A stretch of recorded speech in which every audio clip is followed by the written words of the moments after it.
Let's start the recording. Ladies and gentlemen, please welcome Mr. Joe Williams to the stage. There was a loud round of applause. Thank you, Barbara. Thank you, everyone, for coming out to support your station. We really appreciate it. You're welcome, Mr. Williams. Just so everyone knows, all ticket sales for tonight are going to our station. Also, Mr. Williams has signed and donated 500 copies of his book to be given as prizes in our fall fundraising drive. Thank you, Mr. Williams. The audience clapped again. It's my pleasure. I have supported NPR for many years, and I'm glad to help a bit more during these tough times. And Barbara, please call me Joe.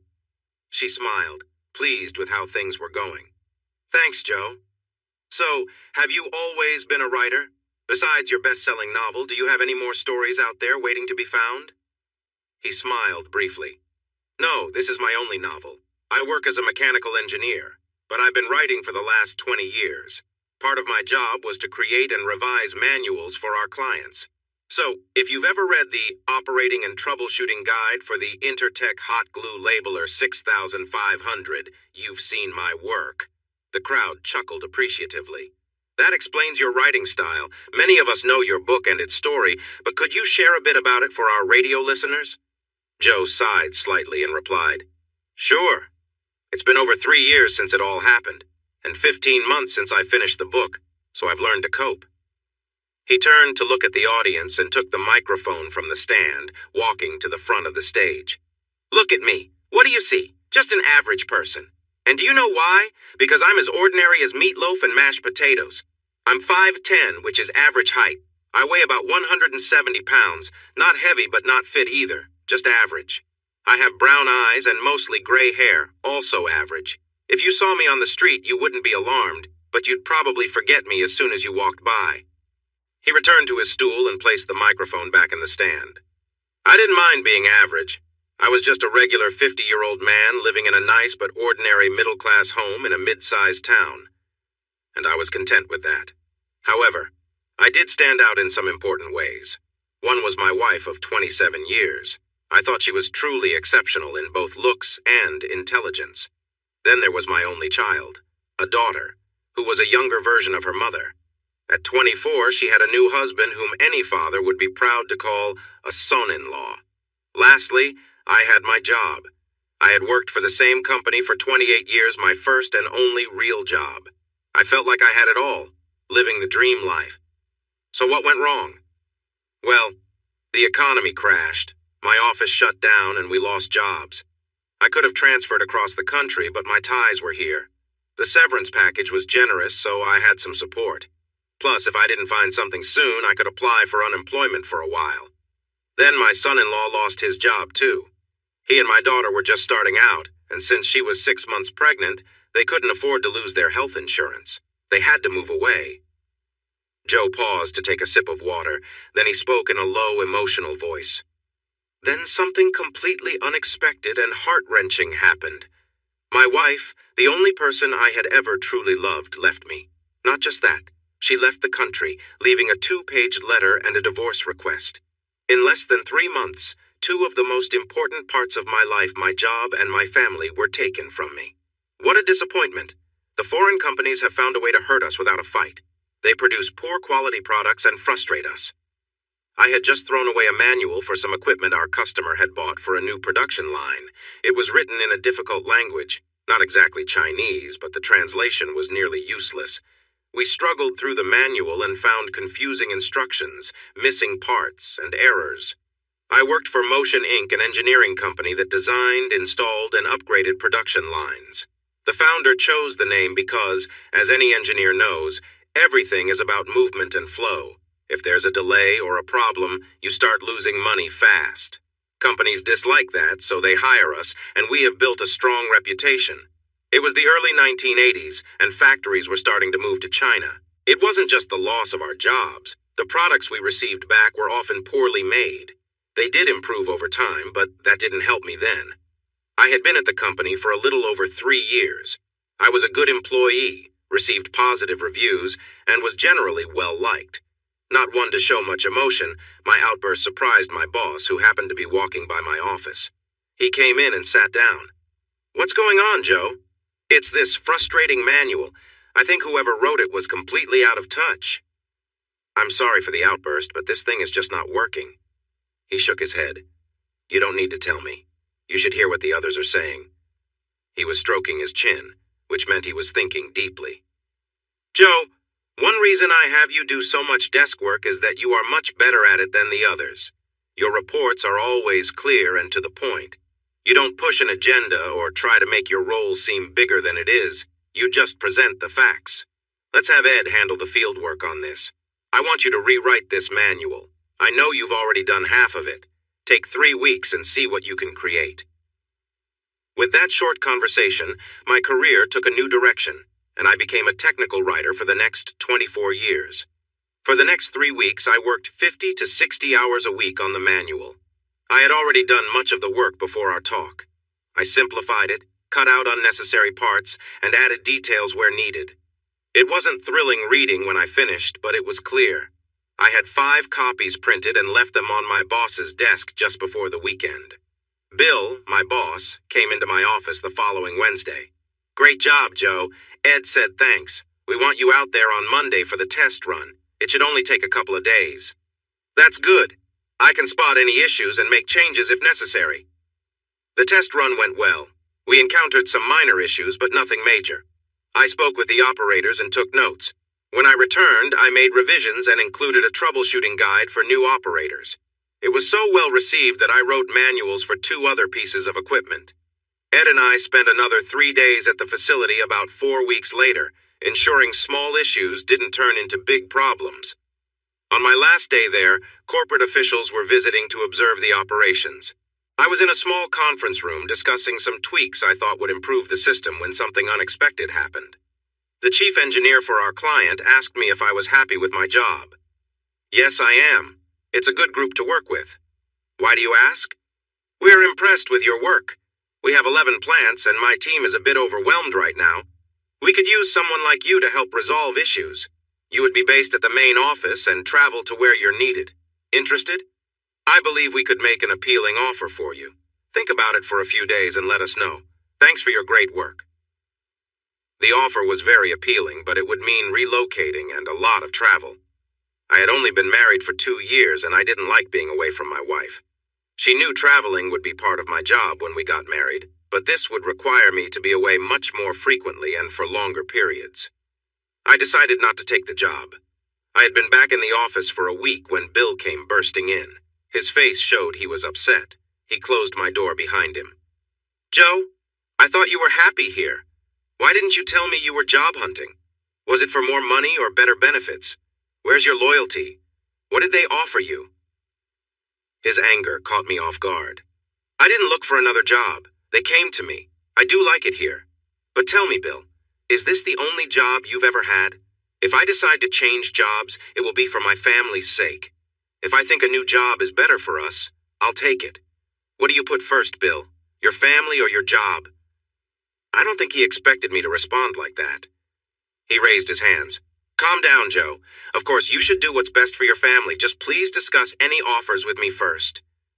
I was still annoyed. I'll keep you updated. Just so you know, the other offer was very tempting. Things felt tense over the next few weeks. Bill asked me to stop by his office on Friday before leaving. When I walked in, I was surprised when he closed the door. This usually meant trouble. The serious look on his face didn't reassure me. He handed me an envelope. Read this. It was a letter from our main office congratulating us on our successful work. Inside was a bonus check for about 2 months' pay. Suddenly I saw Bill taking a picture with a camera. He smiled. I wanted to capture this moment. Great job, Joe. The client has 11 factories, and this project was a test to see how the upgrades would go. They were so impressed that they signed a contract on Monday for upgrades on all their locations. They specifically praised your extra effort on the manuals. Now, take your wonderful wife out tonight to celebrate. Take Monday off, too. I know how much extra time you put in on this project. Think of it as time off. You'll have a visit from corporate HR on Tuesday, and it will be good news. Now go ahead, enjoy your long weekend. I felt thrilled as I left. Stopping at the bank to deposit the check, I decided to follow Bill's suggestion and do something nice for my wife. There was a new Italian restaurant she wanted to try, but it was expensive and had a long waiting list. I thought I might check if we could get in tonight. Luckily, they had just received a cancellation. I convinced the manager to give us a spot. To make the evening special, I picked up a nice bouquet for Annie when I got home. "What are these for?" she asked, surprised and happy. "For no special reason, just because I love you and had a wonderful day. It's too great to have you cook. Let's eat out tonight." "Sweetie, please wear something nice tonight, okay?" As many women know, when unsure, go for the classic choice. A simple black dress works for any event. She chose one of my favorites, fitting her nicely and ending just above her knees. Her eyes widened when we arrived at the parking lot. "There's no way we'll get a table. We've tried before, and it was always at least 3 weeks. Trust me, dear. Maybe I've been planning this for a while. Who knows? We might get lucky and find a last-minute spot. Let's give it a try." Her worries melted away when I gave our name and we were shown to our table. She looked at the menu and gasped, "Wow, these prices are high. Can we afford this?" "Don't worry, tonight we can. I got some good news at work today. Let's enjoy our dinner and I'll share it with you afterward." She relaxed and smiled at me, a happy secret in her eyes. "Okay, I have something good to share too. But first, I really want to try calamari." The meal was one of the best I've had. The atmosphere, being together, and the happy mood are memories I cherish. Oddly, Annie turned down wine. She usually preferred wine over beer or liquor, but said she wouldn't drink tonight, which should have been a hint, but sometimes men just don't notice. Sipping coffee and enjoying dessert, I shared how I had been rewriting manuals at work and how happy everyone was with the results. I talked about the job offer I was expecting, my upcoming interview with HR, and how I felt a nice raise was in my future. She was thrilled. "I'm so happy for you. You deserve it. I always thought they didn't appreciate your work." "That's great to hear. I did some shopping today after my doctor visit. I didn't realize how pricey nursery items could be." "Nursery items?"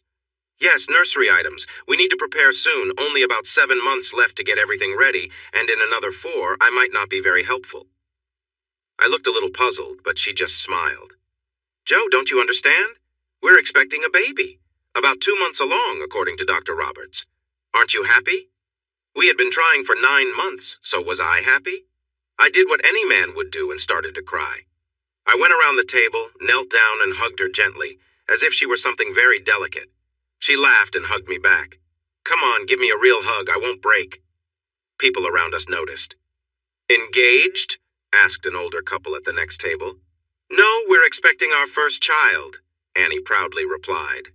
The woman stood up, came over, and gave Annie a warm hug while her husband shook my hand. "We're thrilled for you. Congratulations. Cherish this moment and just wait until you have grandchildren. It only gets better." By that point, everyone in the restaurant seemed to know, and we thanked many who shared in our joy. It was a night we would always remember. The pregnancy was tough. At 7.5 months, she had to rest in bed, and by 8 months, she felt restless and irritable. Labor went on for 21 hours. After our daughter, Amber June, was born, the doctors called me into a room. "Mr. Williams, we need to inform you that we've found some issues with your wife's health. Right now, it is not life-threatening, but if she were to get pregnant again, it could be very risky for her. She might not be able to go the full term. Please talk to her about this. If she wants, we can perform a procedure while she is still here. You could also choose to have a procedure for yourself. Consider this, as it might be easier than other forms of birth control which can fail. Think it over." Annie was heartbroken. She grew up as an only child and dreamed of having at least 4 kids. I suggested adoption, but she felt it was too soon to discuss. I gave her the choice, and she decided that since she was already in the hospital and in pain, a little more wouldn't make much difference. The next day, she had the procedure done. She was very sad and cried on and off for about a month. The only thing that brought her joy was our daughter. No matter how she felt when I handed Amber to her, she would start to smile. When Amber was 3, I brought up adoption again. Annie quickly said no. I asked again when Amber was 6, 8, and 11, but each time I was firmly told no. Eventually I stopped asking. I got a nice raise and rarely went out for work more than overnight. Over the years, the workload increased and they hired more people until I realized I was in charge of a whole department. I was now in middle management. Our reputation grew. If there was a problem with a manual, we would create a new one. Oddly, I found myself spending more time in the field, mostly checking things and making updates, with some minor troubleshooting. Annie was doing well herself. She moved up from being a receptionist at a dental office to office manager. Her work hours became more regular, so she took on the main caregiving role. I preferred to stay home with my family whenever possible. Travel became the reason for our separation. Annie loved to explore new places. I enjoyed being home more than traveling. She would start planning our next vacation before we returned from the last one. As soon as Amber became a teenager, Annie included her in the planning, even allowing her to choose a destination now and then. We went to beaches, went skiing, rode a mule into the Grand Canyon, and spent a week sightseeing in Washington. A major project at work came up that required 3 offices to work together to meet the schedule. I was honored to be made the coordinator. Unfortunately, this meant I had to travel much more, falling into a routine of 1 week away and 1 week at home. AJ was 15 and had her own friends and activities, so Annie often felt alone. She was frustrated and lonely. I noticed it but didn't know how to help her feel better. One night, a group of us talked about this in the hotel lounge. A man from another office shared that he was separated from his wife. He mentioned that she was upset he traveled too much and left her alone. He complained that if she was frustrated by his absence, then being apart completely didn't seem better for their relationship. An older man chimed in, "You should get a good lawyer now. It sounds like she's not coming back. Sorry about that." Another guy asked, "You travel just like the rest of us. Didn't you just celebrate your 30th anniversary? What's your secret to staying married?" Actually, it's the 35th. The trick is to make sure she doesn't get bored. We have 5 kids, and I always have to count how many grandchildren I have when I brag about them. I'm lucky because when she gets bored, she can spend time with one of our kids. Plus, she has her quilting club, book club, and dance classes. She keeps busy and happy. It helps to treat her like the special person she is when you're home. Sure, there are times I'd rather do something else, but nothing is as important as her. That's why I take dance lessons. I want to enjoy the dances with her for the rest of my life. That made a lot of sense. But we didn't have a big family, and she already knew how to dance. I needed to find something else she loved and support her with it. Then it came to me. Travel. It was her favorite thing. I looked into it and found a lot of travel companies. 2 nearby offered short trips that lasted 2 or 3 days. I found a 3-day trip that caught my attention. It was from Friday morning to Sunday evening and included a visit to the Biltmore House in North Carolina, known as the largest home in America. Jamie had always wanted to see it. The trip included a visit to the home of author Thomas Wolfe and some shopping at a local outlet mall. It was the perfect getaway for her. Best of all, it happened during a weekend when I would be away, so I would come home around the same time the tour ended. I booked 2 tickets which would be delivered to my office. I planned a little, talked quietly to her bosses to ensure she could take that Friday off, and I felt ready. I didn't tell Annie when I left that Monday. AJ was supposed to share the news just before I called her on Thursday night. It turned out beautifully. When Annie came home from work, she found AJ packing a small suitcase. "What are you doing?" Annie asked. AJ gave her mom a look only a teenage girl can pull off. "I'm packing." "Let me rephrase that," Annie said. "Why are you packing?" "Mom, maybe I'm packing because I'm going somewhere." "Where do you think you're going?" "Never mind, forget the questions. What's happening?" Just then, the phone rang. AJ looked at Jamie and said, "I think it's for you." "Hello?"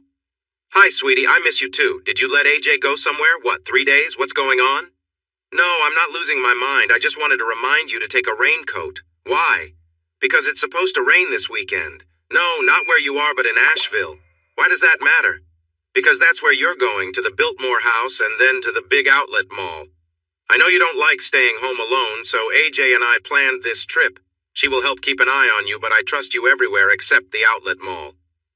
Then again, 2 women with credit cards at an outlet mall might not be the smartest idea. Please take it easy, okay? Love me still? I could hear AJ chuckling in the background. Love you? If I could, I would send you a big hug through this phone, but since I can't, I'm going to have AJ pack an extra outfit and drop her at Grandma's house on Sunday. I plan to show you how thankful I am. AJ laughed loudly in the background. "Mom, That's too much for a teenager. Tell Dad we both love him and start packing." She did just that. The trip was a big hit. She was just as excited when she got home as when she left. She spent about 2 hours telling me everything. What she saw, the people she met, the meals they had, and all the shopping. That made me wonder if I made a mistake. She kept pulling bags out of the trunk. Most of it was for AJ, clothes and shoes for school. She said she found great deals, so I let it slide. Then she pulled out one more bag. "I got you a little something. They had a really cute shop. I'm going to take a shower. Please don't come into the bedroom until I call you. If I remember correctly, I have something nice to show you." Those 45 minutes felt like the longest ever. But when she called me, it was worth it. She had a lovely outfit on, complete with accessories. She looked beautiful. "Would you like to see your gift?" "I almost don't want to. It's such a nice surprise." "We'll find a middle ground. I'll leave on one of the accessories." I didn't get much done the next day at work. All I managed to do was arrange for a box of his favorite cigars to be sent to Will, the engineer whose suggestion started everything. This led to a routine of trips, usually once a month. If it was somewhere AJ wanted to go, Annie would go alone. She wasn't truly alone. She made friends with several women her age who liked to join her on these trips. Often, one or more of her friends would be on the same bus. We almost ran out of space saving all the pictures. AJ, like all kids, grew up fast. One minute we were looking at college brochures, and the next we were waving goodbye as she entered her dorm. Annie took it hard. I was still traveling, though not as often, at least once a month. About every other month she would visit AJ or explore a new destination. She seemed distant and withdrawn. Where she used to greet me with a warm hug and kiss, it changed to just a quick peck on the cheek. Our moments of closeness became less frequent, and our intimacy almost vanished. It got to the point where I felt we needed to talk about it. She confessed that she missed having AJ around, especially when I was away. She felt lonely, bored, and useless. I was shocked. As much as I loved our child, I was looking forward to spending time alone with Annie. I had hoped that the passion from our younger days would come back. "Honey, I love you more than anything. You're seeing things the wrong way. This isn't the end. It's a new start. Think about all the things you've wanted to do but couldn't while taking care of AJ. Now you can. You've always liked art. Doesn't the local college have classes? You've also shown interest in pottery. Why not try it? Don't dwell on what's past. Focus on moving forward. You have so much life ahead of you, ahead of us, to just sit still. Take a step forward, honey, before the past holds you back." I became more passionate as I spoke, nearly raising my voice at the end. She looked surprised, but then smiled. "Thanks, honey. That push was just what I needed. I love you." Then she smiled knowingly. "You know, there are some things I've always wanted to try, but I need to get ready first. But right now, I'm feeling a spark." "Interested?" It was a question I couldn't believe. I didn't realize it then, but it marked the start of a change. For about a year, things were wonderful, but then she slowly began distancing herself from me. She started taking art classes first at school, then privately because she said she preferred one-on-one instruction. She also began traveling more. Money was never a concern for us. After learning AJ would be our only child, we decided to keep our 2-bedroom house instead of upgrading. We didn't have to use the money from her college fund because she received a full scholarship. As she became the office manager, my work team kept growing, and my pay increased with my new duties. I also received nice bonuses that I saved. We both put the maximum into our 401 plans. Overall, we were very comfortable. Then the economy went downhill. Companies weren't hiring or expanding, so they didn't need our services. First, one branch closed, then another. We felt uneasy as rumors spread. Finally, it happened. We were downsized. A few of us, myself included, were offered transfers. My whole life was tied to this place, and as much as I would miss my job, I couldn't leave. They treated us well, and we received generous severance packages. Annie took the news harder than I did. "Are we going to be okay financially? Are there jobs out there?" she asked. "Don't worry. The severance package will cover my full salary for 6 months, and we'll have health insurance until it runs out. By then, the economy should improve. If not, I can get unemployment benefits. Everything we have is paid off, so just relax," I reassured her. Still, she worried. I wanted to take a few weeks off to rest, but she urged me to send resumes to almost every nearby company. No one was hiring, and those that were could easily find fresh graduates for lower pay.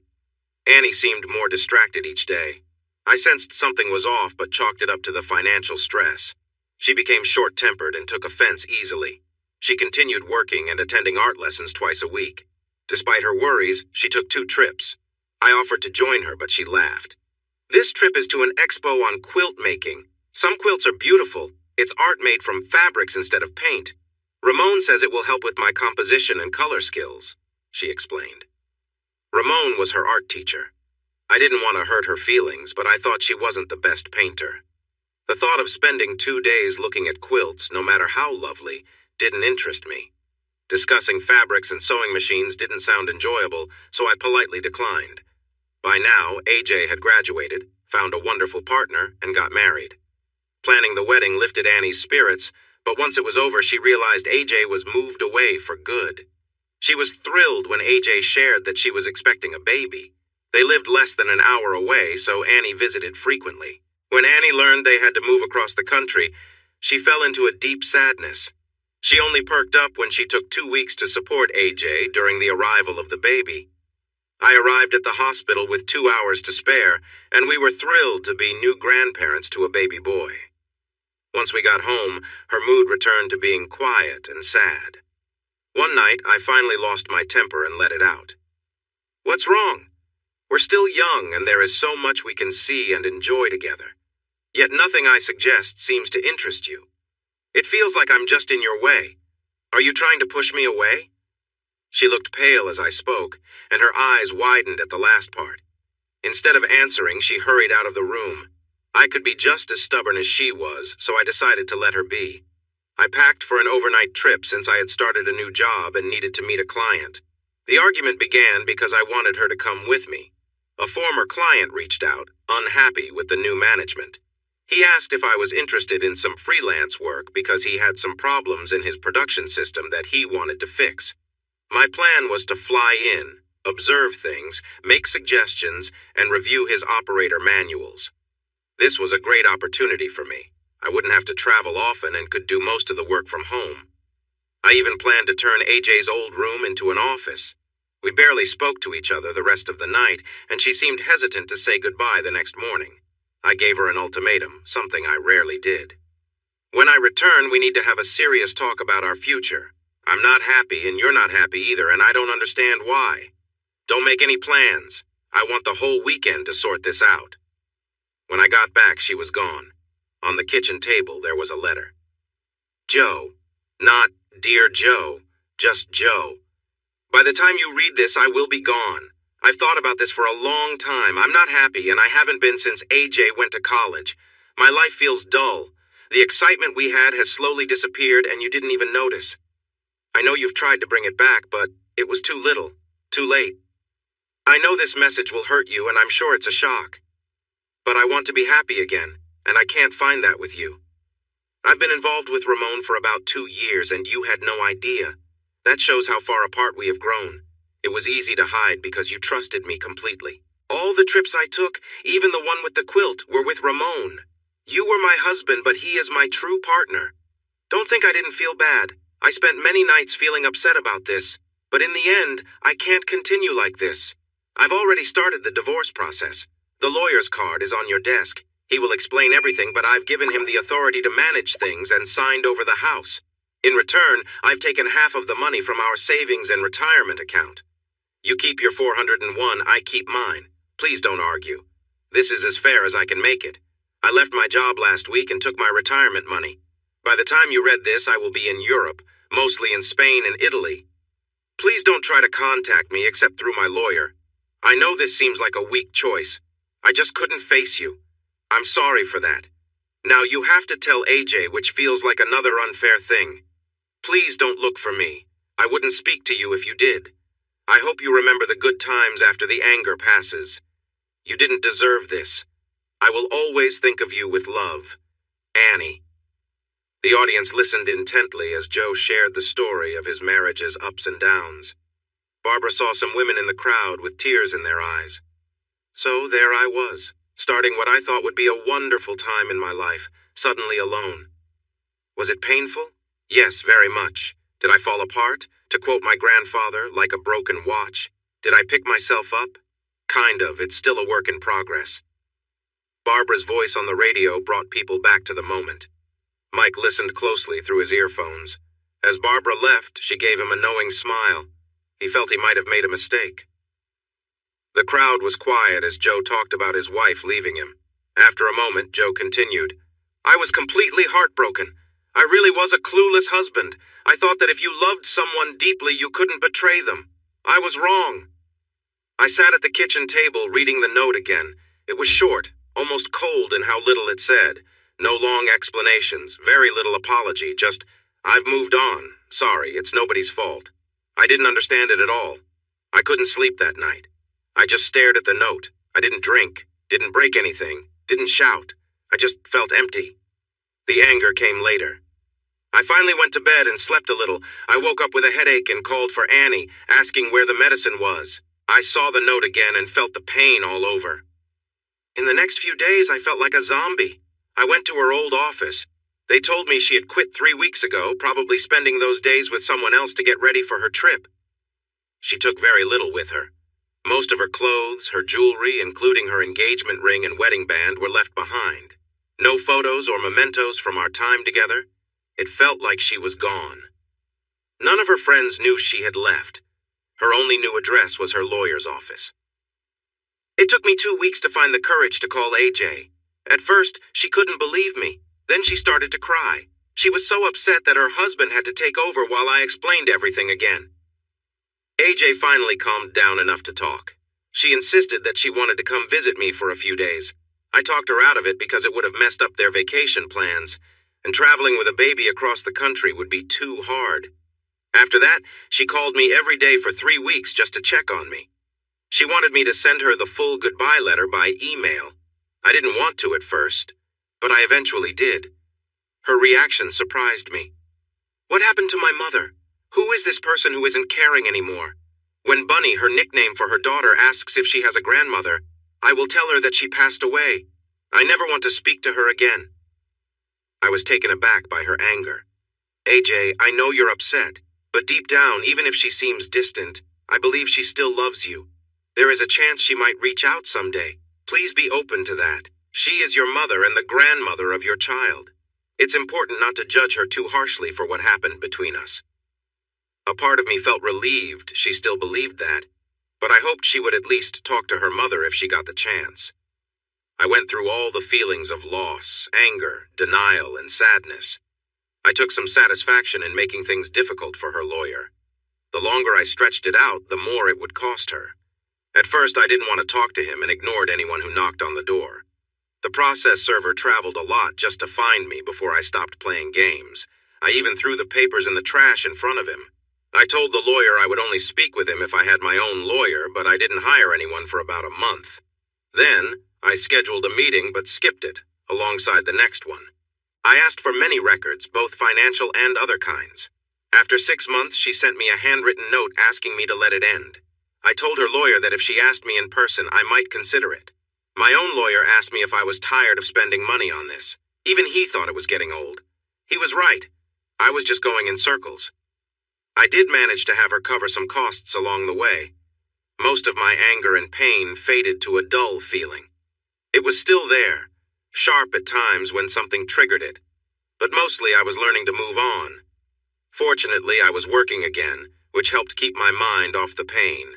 I had taken on a few jobs, getting work through recommendations. Then one day, my old boss called me. "Joe, what are you doing? We've lost 2 small customers to you, and in this economy, we can't afford that." "Well, Bill, they came to me. I didn't go after them. It's just minor work, but it keeps me busy. The job market here isn't great, as you know." Bill had accepted a transfer, though I knew he had been looking for a while before he moved. "Well, Joe, I'm offering you a deal. Come back to work for us," he said. "We'll take you back at your old pay and seniority, and you can keep your health insurance. We'll send you assignments, mostly similar to what you're doing now. You'll need to travel a bit, but not every week. I don't know why we didn't think of this sooner. It's a good situation for everyone." I didn't agree right away. I still had about 3 weeks of work left on my current contract. But I told him I was very interested, as long as I could work at my own pace. He chuckled. That's the great thing about the internet. You can work at 3 in the morning if you want. Just meet the deadlines we set and it won't be a problem.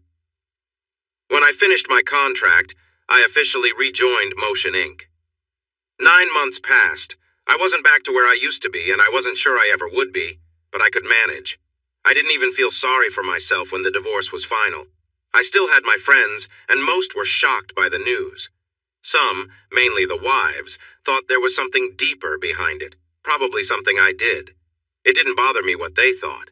One change was that after the divorce, I was often invited to parties or meals and found myself chatting with single women my age. I was polite and friendly, but I wasn't interested. I had spent my whole life loving one woman. I didn't know how to connect with anyone else. They quickly caught on. I looked at the calendar. It had been 1 year since she left. I had been doing okay, but I didn't want to be alone tonight. Harry's Bar and Grill was a popular spot. Everyone knew each other, and it was usually a pleasant place. Harry made sure nothing got out of hand. We had known each other for years and occasionally socialized as couples. His wife had some mobility challenges and used canes to walk. But her mind was sharp, and she could be very witty when she wanted. Harry cared for her deeply, and she often held court at a corner table while Harry managed the bar. They understood what I was going through, but after a while she told me straight up it was time to move on. She left you. It was cold, and she was wrong for doing that. But she did. Move on, she has. It was good advice, but I wasn't ready to hear it back then. Their bar was just 8 blocks from my house, and when I craved company or a good cheeseburger, I would walk over. I usually had tea or a beer. If I had too many, someone would give me a ride home, or I would call a cab. Tonight would probably be one of those nights. I ordered a cheeseburger and coffee, exchanged friendly greetings, caught up on local news, and shared congratulations for graduations, births, and marriages. Feeling sad about sickness, loss, and breakups. Just a regular Thursday night in a quiet neighborhood. I don't usually drink, but I had started to like Bock beer, especially one from a Texas brewer called Shiner. Harry gave me one for free, probably sensing I needed a pick-me-up. I had just begun my 3rd beer when a pretty woman came in and sat next to me.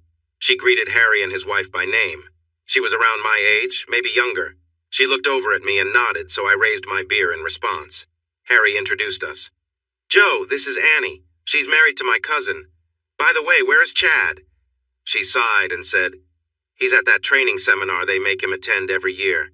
He's been gone for 4 days. I was okay for the first 2 days, then bored, and now I miss him. I didn't want to be by myself tonight, so I came here. She noticed my reaction to her name and asked, Do I know you? I smiled, trying to be friendly. No, it's just that my wife was named Annie. She asked, I'm sorry. Did she pass away? Not exactly. She went to Europe with her new partner. Annie winced. That sounds rough. I'm sorry to hear that. Thanks.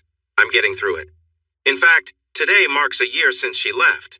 I didn't want to sit and sulk alone, so I came here. Harry might not be the most attractive, but it's better than staring at the walls.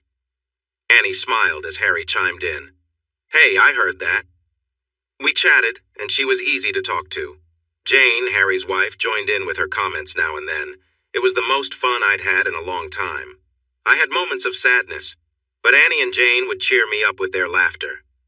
Annie laughed at something I said about how clueless men can be with women, and then she said something that changed my perspective. You're right, men don't always understand. You'd think one of you would be clever enough to write a guide on how to understand us. Jane added, yeah, like simple things, like don't say the wrong things and pay attention. Why is that so hard for you guys? I stared at them, surprised by the idea. It was so simple, yet brilliant. It hit me I had spent my life taking complicated concepts and making them easy to understand. What if I wrote a handbook for understanding women? How difficult could it be? They looked at me, curious about what I was thinking. I said, you're both right. What you don't know is that I've spent over 20 years writing manuals for different types of machines, often making them easier to understand. How about helping me write that guide? I bet no man truly understands this language. Could I get some help with translation? They looked at me like I was a bit strange and started speaking in a language I didn't understand. Then Annie laughed. "I'll help you, but I won't share any top secrets, for safety reasons." Jane chimed in, more straightforward. "I think it's a good idea. Now I can express my thoughts without worrying too much about feelings. When do you want to start?" I was excited. For the first time in a year, I felt like I had a purpose. "Not tonight. I've had too much to drink and probably won't remember much. How about lunch tomorrow at this place? My treat?" Jane snickered. "Thanks a lot. You're treating me at a place I've gone to every day for the last 15 years. Annie laughed, and I smiled back. "Okay, Jane, you pick, but let's make sure we can talk without interruptions." "Perfect. I've been wanting to try that Japanese restaurant on 3rd Street. Is that okay?" "Anywhere is fine, as long as we can hear each other. How about you, Annie? Any place you want to go?" "Can't I just go with Jane?" I thought for a moment. "No. I'd prefer to do this just with one of you. It'll help me focus better." "All right, I guess. Let's make a dinner here instead. It's close, and honestly, I don't want to explain anything to my husband if someone sees us. He wouldn't believe me anyway." I thanked them and asked Harry to call me a cab while I finished my drink. The ladies returned to Jane's table, chatting and glancing my way now and then. "You're braver than me, Joe. Asking what a woman wants and needs is something I would avoid. Good luck. If I didn't know how determined you are, I would probably laugh this off." "Are you sure about this adventure?" Harry raised an eyebrow as he cleaned a glass. "Yes, I really am. Maybe it will help me deal with my own past. And perhaps, I thought, it could help prevent someone else from going through a similar experience." I hardly slept that night, getting up a few times to jot down my thoughts. I felt excited about this adventure. I spent a lot of time thinking about what I would ask, which only made me more confused. Then I remembered what I had done before. If a machine wasn't working right, I would always ask the operator since they were the most familiar with it. That's what I would do here. The woman would be the operator, and her heart would be the machine. If I could get her to share how that worked, it would be easy to explain it to a new operator, a man. I arrived at the restaurant early, ready with a small recorder to help me keep track of the conversation without notes. Instead of Jane, Anne walked in. As she approached my table, I expressed my confusion. "Where's Jane?" "Something came up, so I came instead. I spoke to my husband last night. He knows you a little through your work. Chad said I should come, order the priciest thing on the menu, and chat with you. He also wants to read your manual when it's done." We had our meal, chatting casually. Afterward, we ordered coffee and got to the main topic. I told her I planned to record our conversation, and she agreed. "What do you want to know?" she asked. I had thought about this carefully. "Everything. How did your relationship begin? What did you expect back then and now? Did it turn out like you wanted? How do you both work to keep each other happy? Are you happy right now? Where do you think he can improve? Are there times when you know you're being unreasonable? Who makes peace after an argument? Do you make decisions together or separately? Do you accept it when he makes choices on his own? And does he accept it when you do?" I took a breath after my questions.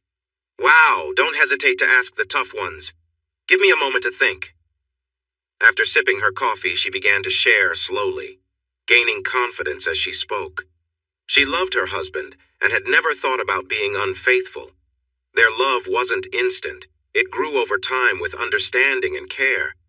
Did he make her upset? Often, but the feeling was mutual. They worked through their small issues to prevent bigger conflicts later. They had a few significant disagreements, but they never stayed upset for too long. She wished he could be more understanding, and he wished she would be a little more open.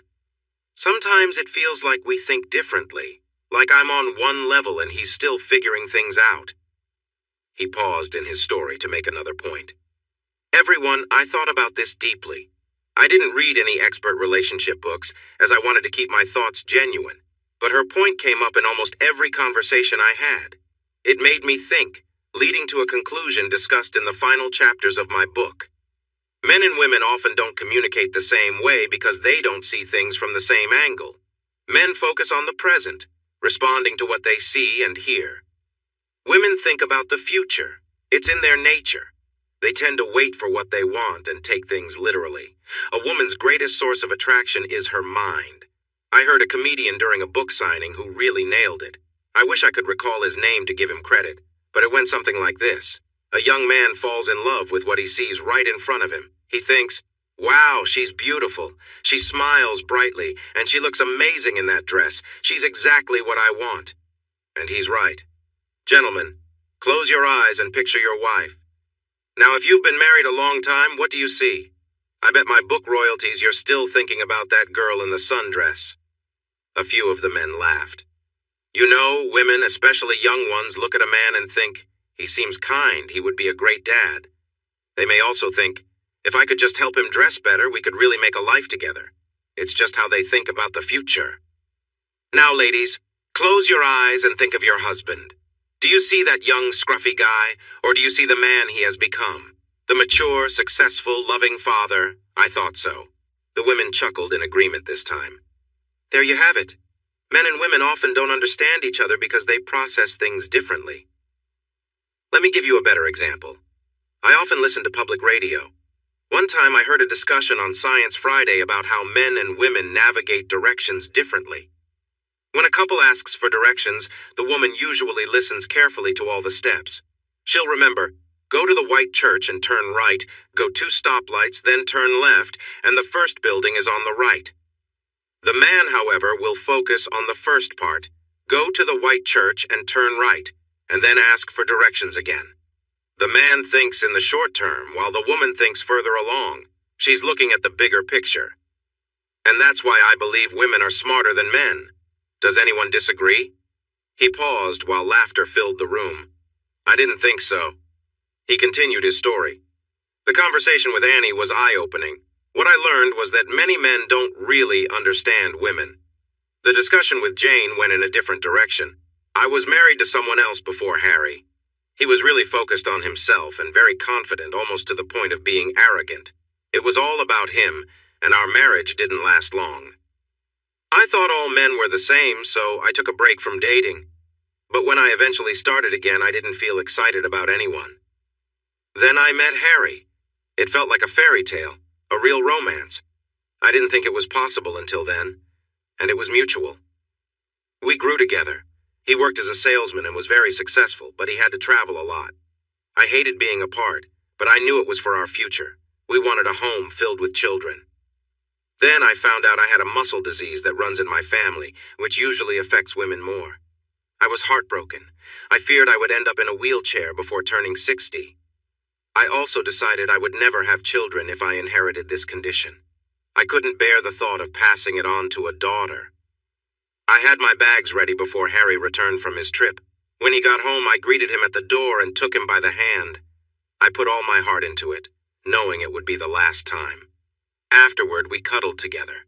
He was gently touching my hair and saying how lucky he felt to have me when I broke down. I shared my struggle with my health, my choice not to have children, and my plan to leave him so he could find someone else. He fell apart. My strong man, my protector, cried and pleaded with all his heart for me to stay. He said he could handle my health issue and didn't need kids, but he couldn't live without me. I had never felt so loved. I interrupted her. But you have kids. I've met the twins. They're almost adults now. She looked directly at me. This stays between us and Harry. We adopted the children when they were just 9 weeks old. They look a little like me because they are my cousin's kids. The parents died in an accident. The strange part is that since they are related, they might have the same health issues. I made sure I couldn't accidentally have any more children, but no one else wanted them, and Harry fell in love with them just as much as I did. It feels like we have a special connection. He knows when I'm feeling down, even when we're apart. I can sense a little ache in my head, and I know something is bothering him. I should mention that Harry and I loved to dance and even took part in a few competitions. When I couldn't dance anymore, he stopped too, saying he wouldn't dance with anyone else. My sister was getting married, so Harry started working out about 4 months before the wedding because he said he wanted to get in shape. At the wedding, he suddenly lifted me and carried me to the dance floor. For 6 minutes, he held me up as we moved together. That's why he was working out to gain the strength to do that. How do you measure love like that? I may not be the best person to talk about it, Joe. I think what we have is pretty rare. I agreed with her. She was right. So far, I had only talked to 2 women in happy, lasting relationships. I needed to gather more information. I thought about this a lot over the next few days. Did I really want to take this on? How many women should I talk to? How much time was I willing to spend? Would it be worth it in the end?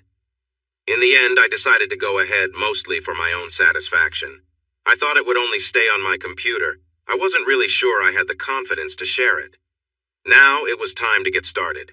I listened again to my recordings of Annie and Jane. They were both under 2 hours long. How many interviews should I do? 100 felt too few, but 1,000 seemed too many. I settled on a middle ground, 500. 500 at about 2 hours each would take roughly 6 months of work at 40 hours a week.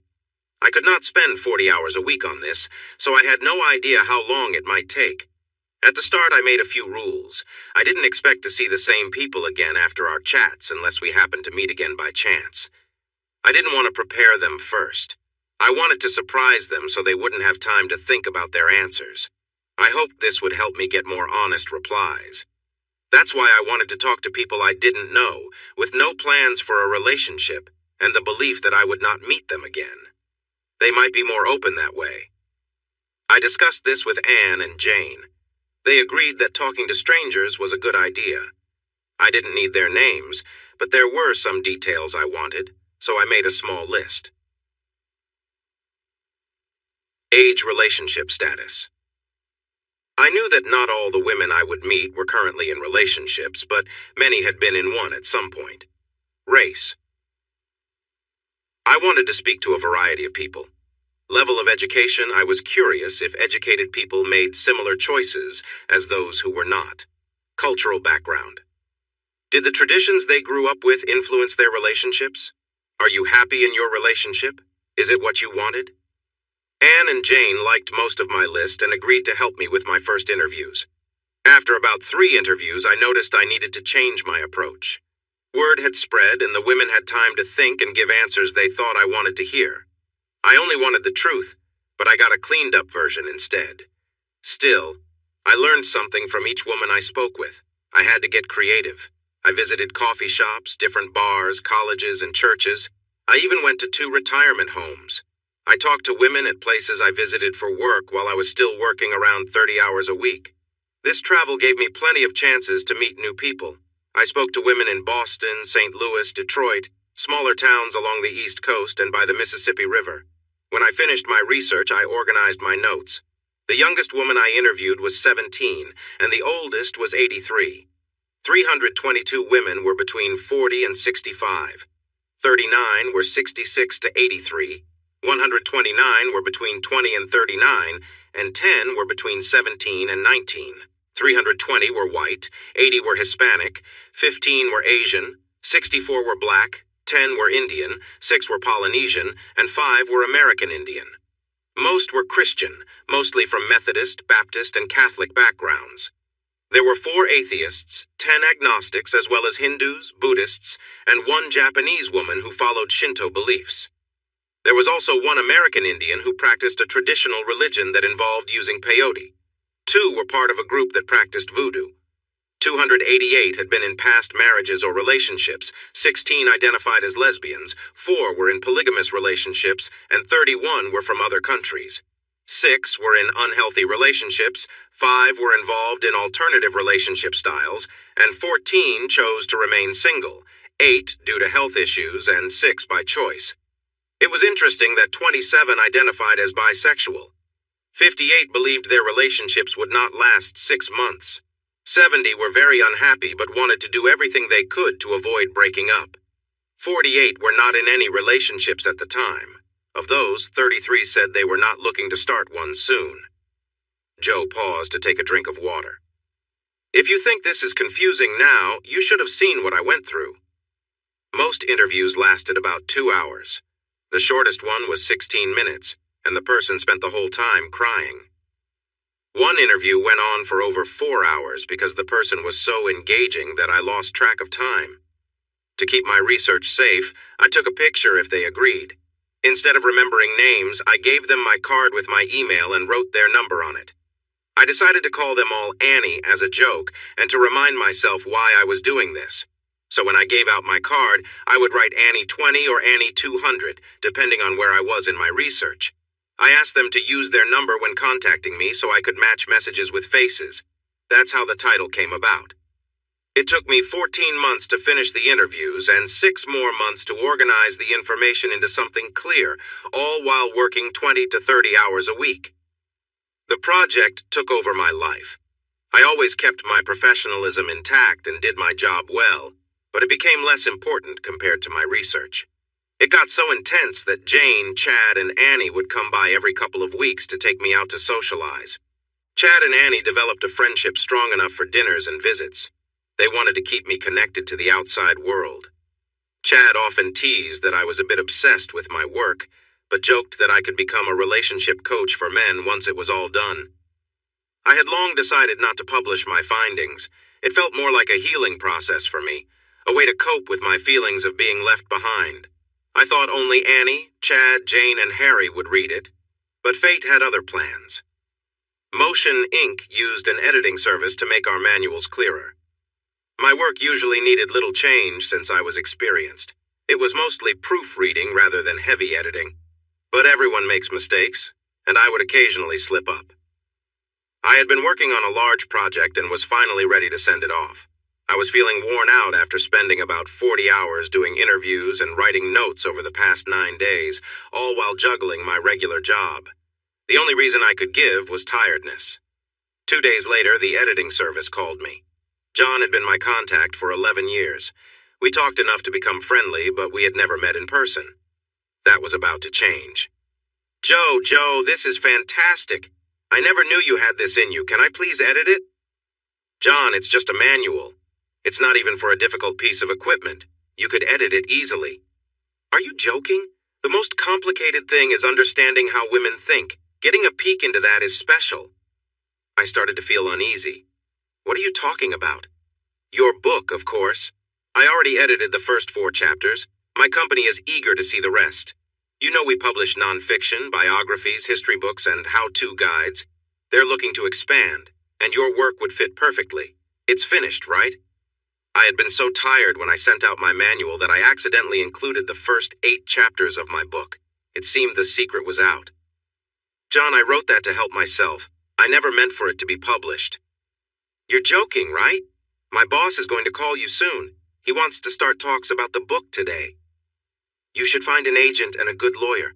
Just so you know, don't take the first offer. Mention you're considering other publishers. It might help you get a better deal. And remember, you want me as your editor. Please. Joe paused, his voice sounding a bit worn. Babs could see he needed a short break. Ladies and gentlemen, let's take a few minutes to stretch, grab some water, and get comfortable.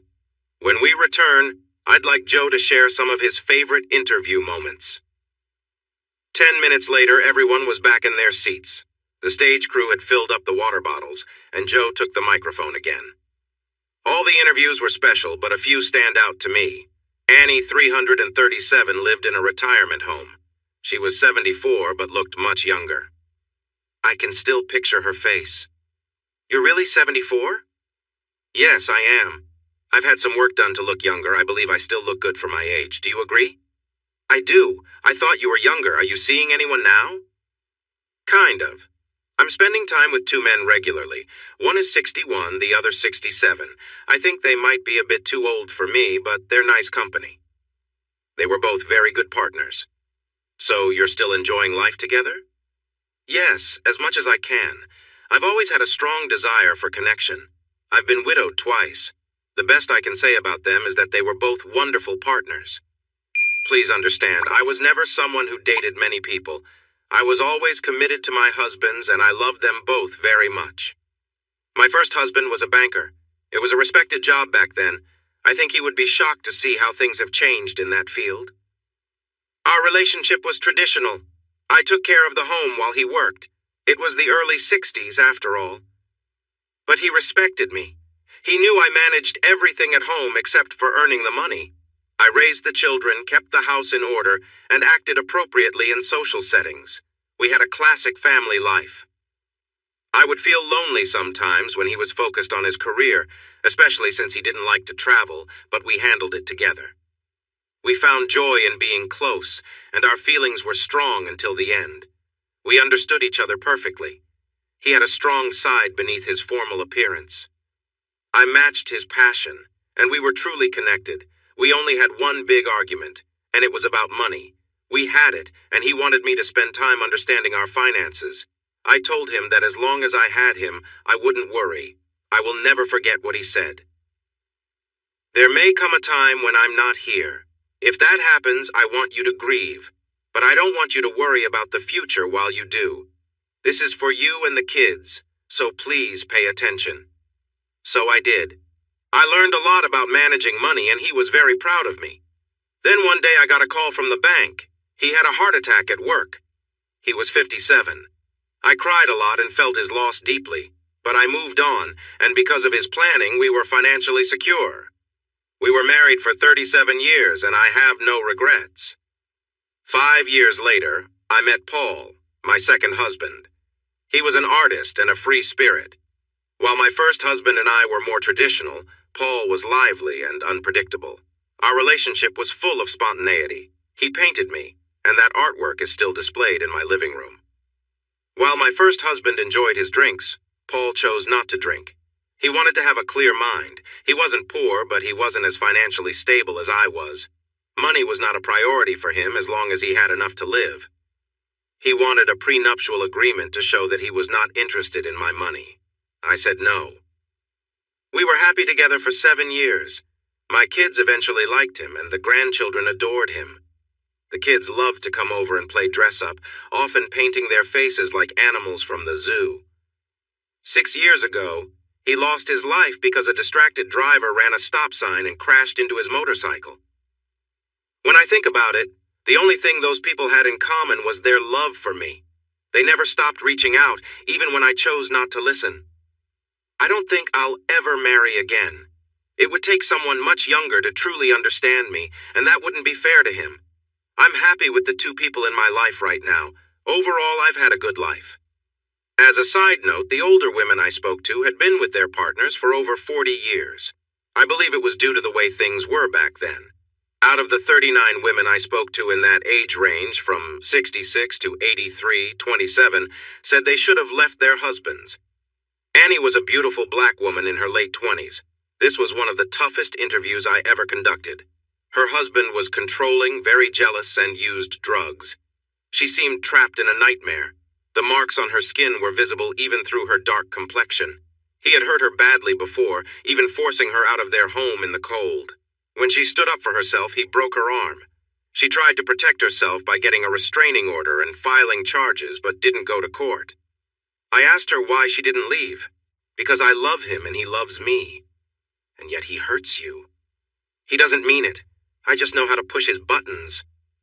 I felt a surge of frustration. Buttons. I once cared deeply for someone for nearly 30 years. She betrayed me and walked away without a word. I was angry, but I never thought about hurting her. I took a moment to collect myself. I'm sorry for snapping at you. It's just that if you stay with him, it's likely to get worse. He may feel love for you in a twisted way, but I have to ask, is your love enough to ignore the pain and shame? If you have kids, will he hurt them too? Is this the life you want? She hesitated, but then looked back at me with determination. It will change for the better. One day he will understand how much he has hurt me, and he'll change. I believe that. I knew she was trying to convince herself of something she didn't truly believe. There were many ups and downs during these interviews. I felt moments of intense joy and deep sadness.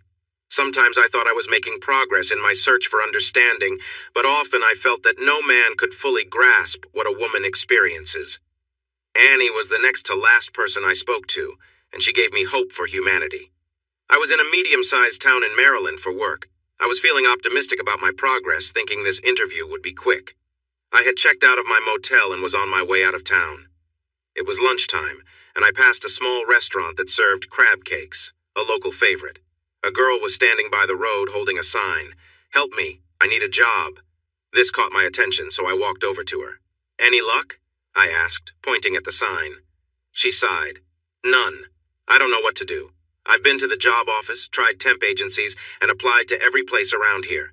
Nobody wants to hire an 18-year-old with no experience. She gave a bright smile. You're not hiring, are you, mister? I felt sorry for her. No, but I can buy you lunch if you agree to chat with me. She seemed a bit cautious. I don't know, mister. You're not trying to take advantage of me, are you? I smiled to put her at ease. No, not at all. I'm actually a writer. I'm working on a book about relationships. Too bad you're not married. Her eyes lit up. I am married for almost a year now. Where's your ring? She turned a bit red.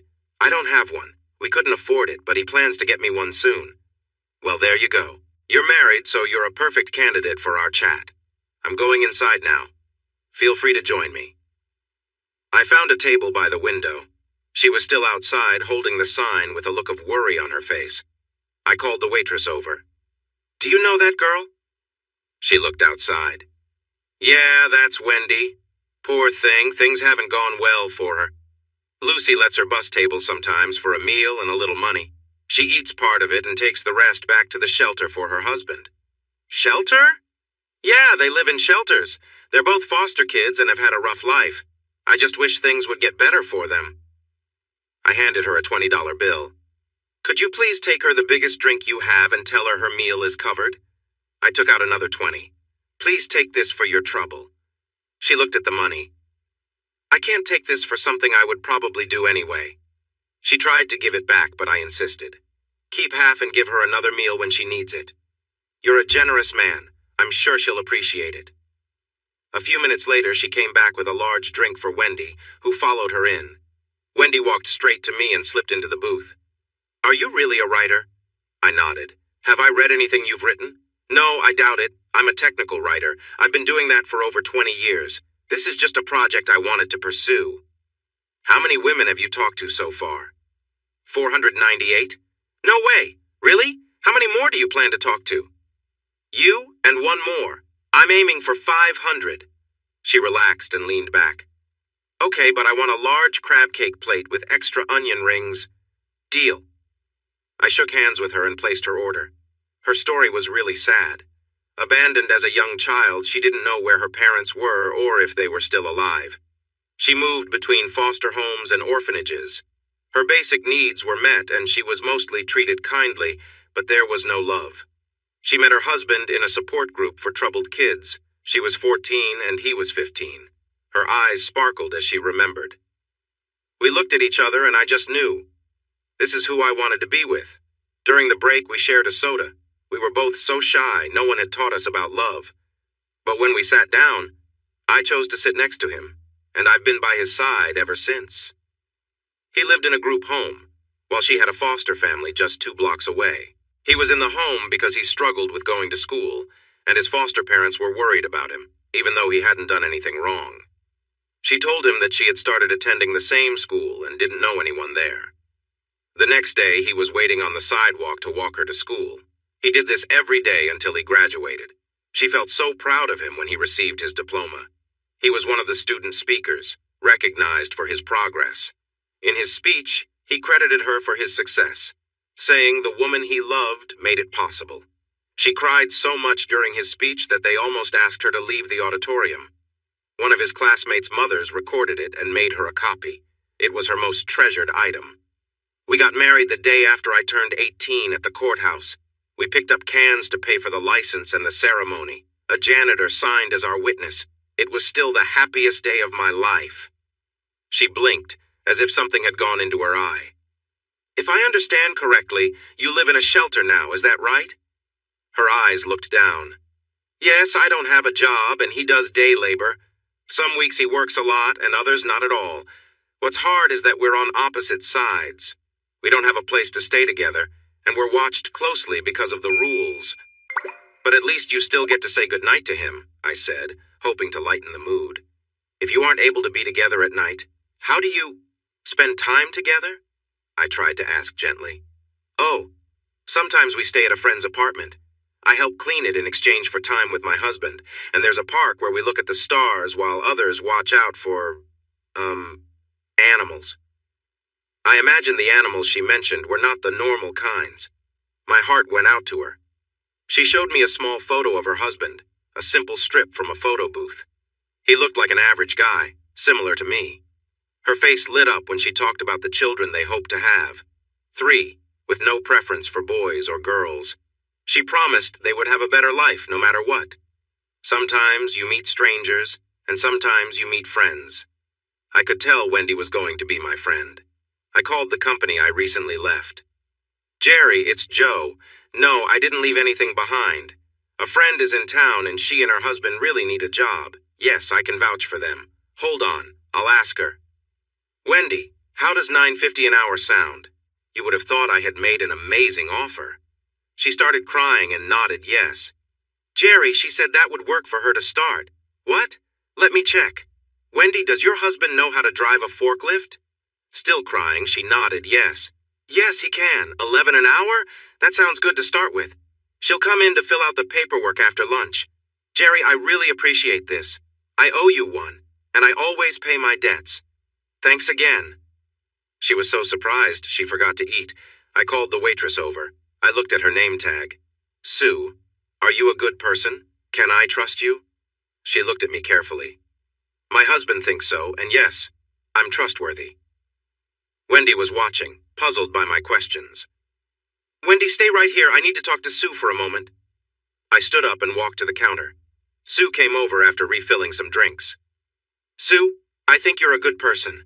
I need you to do something for me this afternoon. When do you get off? Do you need to go straight home? And I want you to do this for Wendy. Not for me. I get off right after lunch at 2. My husband won't be home until 6:30 and we're empty nesters. If I agree to help, is that enough time? Definitely, I assured her. Wendy has a job interview with Apex Consolidated. Do you know that place? She nodded. She'll get the job if she shows up. Look at her, she's neat and tidy, but her clothes are a bit worn, and one of her sneakers is torn. I want you to take her to Walmart, get her new clothes and shoes, and then take her to the interview. I'll pay for your gas and time. Will you help her? Why are you doing this? What do you get out of it? The good feeling that comes from helping someone, just because it's the right thing to do. I think she hasn't had much luck in her life, so let's give her a break. I don't know her. When I leave today, I'm going home and will probably never see her again. But I'll remember her for her hope and optimism in such tough times. It makes me believe that people can be good. So will you help? I think she had tears in her eyes when I finished. I took out all the cash I had, a little over $400, and gave it to Sue. Keep $100 for yourself and don't argue. Treat your husband, pay a bill, or save it for later. But I insist you keep it. Make sure she spends at least $200 on herself and the other $100 on her husband. Thank you in advance. I walked over to Wendy. Child, I hope you enjoy your meal. I must go now, but it was a real honor to meet you. I hope all your dreams come true. Please don't let me down with that job. I put in a good word for you, and I'll hear about it if things go wrong. I handed her my card with my number. Just as I reached my car, she grabbed me, hugged me tightly, and kissed my cheek. I rubbed my cheek absent-mindedly as I drove away. Allergies make everything harder. I could barely see the road. I finished my last interview and completed the book. John edited it wonderfully. The book was much better after his work. The publishing company used some clever tricks to attract new readers. They offered the first 3 chapters for free in their republishing section a month before the release date. If readers pre-ordered, they could get it 5 days early. Surprisingly, over 40,000 copies were pre-ordered. The publicists did a great job spreading the word. The rest is history. Babs jumped in at this point. She knew from earlier talks with Joe that he had a new woman in his life. She thought the audience would want to know he wasn't still sad about his late wife. So, Joe, your life must be very different now. Are you living like you did before? Have you gone all Hollywood on us and started dating famous people? His laughter was refreshing after his mostly serious talk. Yes, my life is different, but not in the way you might think. After the book came out, I went on promotional tours. There were book signings, talk shows, and personal events. I didn't date famous people. After my wife left, I wasn't eager to jump back into dating. I went out a few times and spent time with another author since we were both promoting our books. But it was just a friendship, nothing more. We're still good friends, and there are no hard feelings. I wasn't looking for love. Yet, as it often happens, when you aren't searching for something, it suddenly finds you. So, I take it you are in a relationship now? How did you meet? She already knew, and it was a great story. The audience would love it. I accidentally took her lunch. I was at the publisher's office to pick up my new schedule. If I had known how much work goes into promoting a book compared to writing it, I might not have started. In the last 8 months, I traveled to almost every major city in the northern part of the world. It was fun for a while, but I never enjoyed traveling much, so it became tiring quickly. But I was under contract, so I dealt with it. They provided me with a driver and a spacious Cadillac SUV. It was nice, but I thought it was too big for my liking. We were going out to lunch just to eat. Thankfully, it wasn't a meeting. I was walking past the employee lounge when a wonderful smell caught my attention. I surprised my driver by stepping inside. A woman was standing by the microwave. She had dark hair and a striking appearance that made me take notice. I later learned that she was 38 years old and stood 5'4" without her usual high heels. She had an energy about her that was hard to ignore. I was so taken aback by how she looked that I almost forgot why I came in. Thankfully, she was holding the plate that smelled so good. "What is that?" I asked, curious. "Meatloaf, Cuban style, mashed potatoes with garlic and green beans. It's my lunch," she replied. I think my offer surprised everyone in the room. "Not anymore. I'll give you $50 for that plate." "Are you serious? Go get your own lunch. I've only got 45 minutes, she said. "Okay, 100. For the first time, she glanced at my driver. He wasn't just a helper. The company kept a few cars and drivers around to watch over the writers. This way, they could keep track of us and make sure we stayed focused. "Bobby, who is this guy?" she asked. "Joe Williams, you know, the one who wrote 500 Annies," he replied. She looked me over. "So you're the one who understands women. I expected you to look smarter," she said with a smirk. I gave her a surprising answer. "Clearly you haven't read my book. Trust me, I'm not as smart as you think. I haven't had a good home-cooked meal in almost a year. I'm really in need of this. How about I give you the 100 and treat you to dinner at any restaurant in town? Anywhere? Yes, anywhere. I love it when a man pleads. How about this? I'll share my lunch with you and you can take me to La Frontera for dinner. Deal? Are you joking? A home-cooked lunch and dinner with a lovely woman? Absolutely." I shook her hand and the whole room laughed. I think she was a little embarrassed. She was kind and let me eat most of her food. Her name was Yolanda Maria Garza. She was half Cuban, half Irish. I wondered if she had a strong personality. Over the next few months, I found out she did. Passionate and spirited, she loved fiercely. It was a bit much at times. As we wrapped up our lunch, she asked me to make the dinner reservations as early as possible, so she could get home to her kids at a decent time. "You don't have to rush home if it interferes with your family. Your kids should always come first," I said. Her laughter was delightful. "Nice try, but no husband around here. My kids are pretty grown, and I'll call my cousin Becky to watch them." Says it reminds her why she didn't have children. Sometimes being a best-selling author has its perks. After some effort, I managed to get a dinner reservation for 7. Rick Bayless, the famous chef, wanted to meet me. Maria finished work at 5:30 and asked me to pick her up at 6. We arrived a bit early, and to our surprise, we were seated right away. She decided not to have a drink before dinner, saying she wanted to enjoy the flavors of the meal. I chose a Victoria, a Mexican beer I liked almost as much as Shiner Bock. While she looked over the menu, she asked, "What should we order?" "I'm getting the Mexican-style barbecue. Order what you like. If you have any ideas, I'm open to them." Just then, Rick Bayless came over to greet us. I had brought an autographed book for his wife and another one for his daughter. Rick and Maria chatted in Spanish about food. I didn't catch everything, but I enjoyed the atmosphere. I can't recall all the dishes we tried, but everything tasted wonderful. I ate so much I didn't want to move. Maria ate heartily too, and I jokingly said she must work out a lot to stay in shape. I have a great exercise routine. I chase after 4 teenagers and also have a full-time job when I can. "You're old enough to have teenagers? Seriously, were you a child bride?"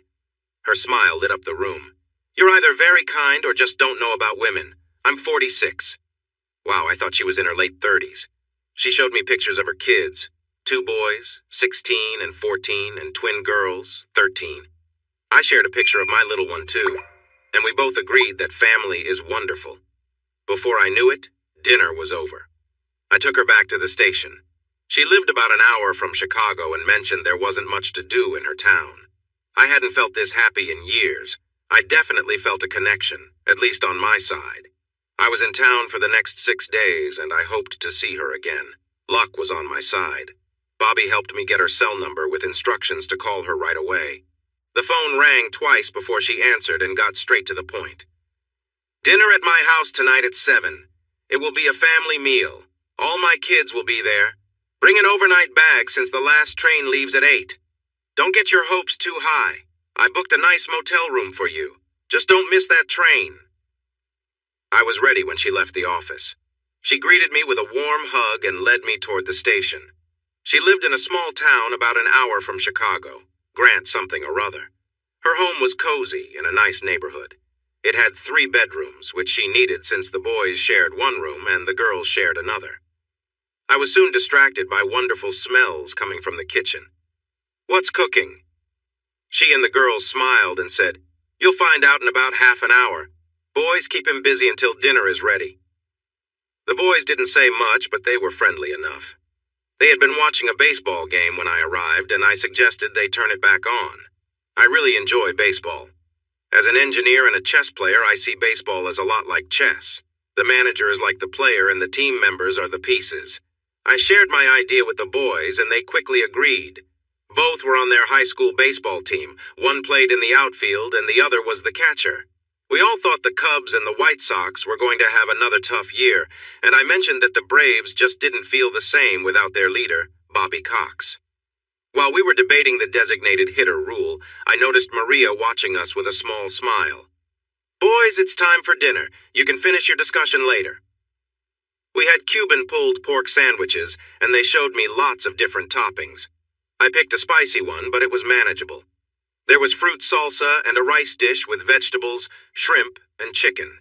It was one of the best meals I had ever tasted. I tried not to eat too much, but ended up enjoying it all. After the dishes were cleared, I thought the evening was over and I would be shown out. But there was more to come. It was family game night, and in my honor we were playing Scrabble. I spent an hour getting thoroughly beaten. I had no idea there were national championships for Scrabble, but the twins were serious players. Christina and Cassandra had even been to state championships. I felt quite embarrassed. Things got even more fun when they started teasing me. "Are you really a writer? You don't seem to know many words. That isn't a real word, is it? Show me in the dictionary."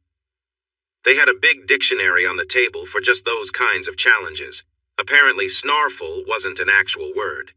The boys and Maria had stopped playing, enjoying my struggle. Before I knew it, the night was over.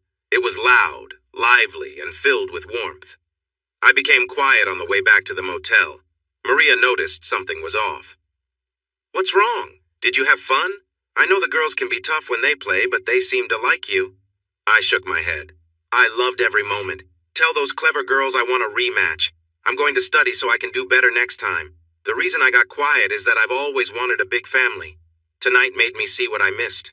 Medical reasons meant we could only have one child. Why didn't you adopt? There are so many kids without families." To put it simply, she didn't want to. I asked her at least 4 times over the years, but she never agreed until it was too late. She didn't respond, but took my hand until we reached the motel.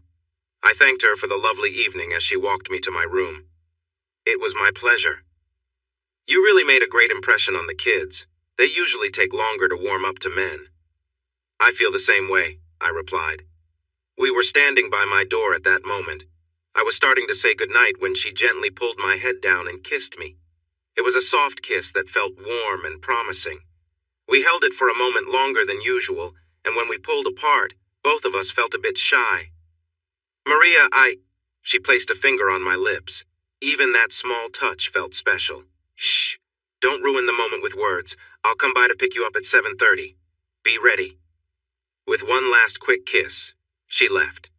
"So, Joe, was it love at first sight?" a friend asked. "No, but it was pretty close. Maria brought a fresh sense of joy into my routine. I had various plans for the next few days, so I could only meet Maria for lunch. She often brought us food, but I did take her out to a restaurant she had wanted to try. I always got a lovely kiss at the end of those lunches. Soon, I had to go back on tour. The publishers wanted me to travel in Europe since my book was becoming popular there. I had stops planned in London, Dublin, Edinburgh, Paris, Munich, Rome, Madrid, Istanbul, Moscow, and more cities that were still being arranged. It would be a busy 3 months, and I wasn't thrilled about it. After 2 more weeks of my current schedule, I would have a short break before I had to leave. I called Maria most nights.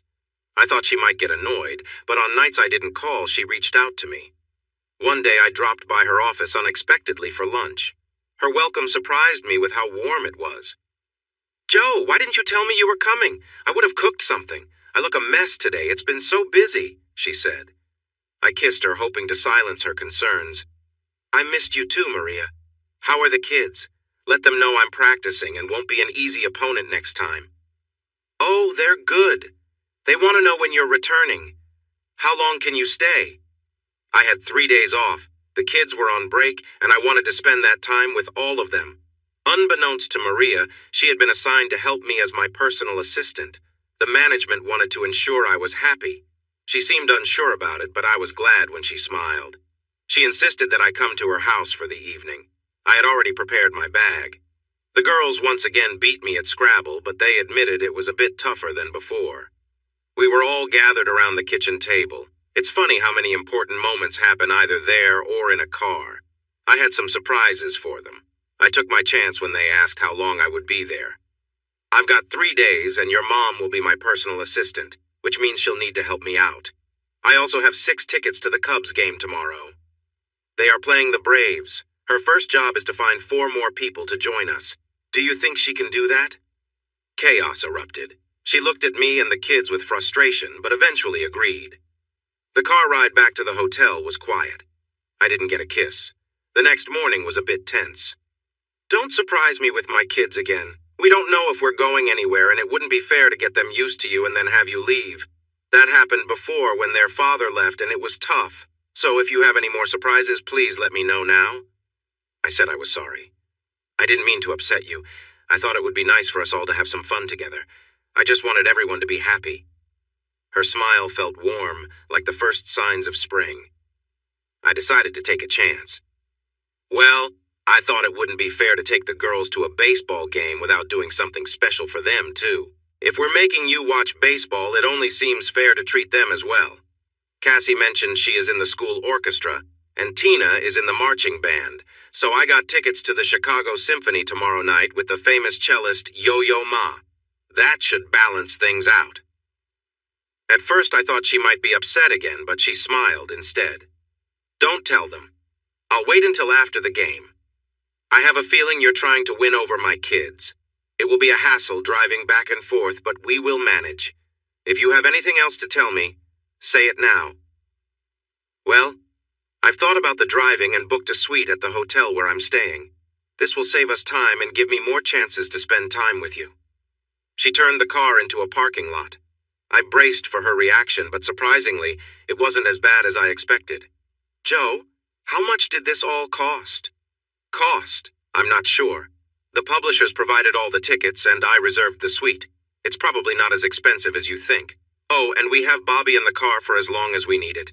Please, money isn't that important to me." "Just how much do you have, Joe?"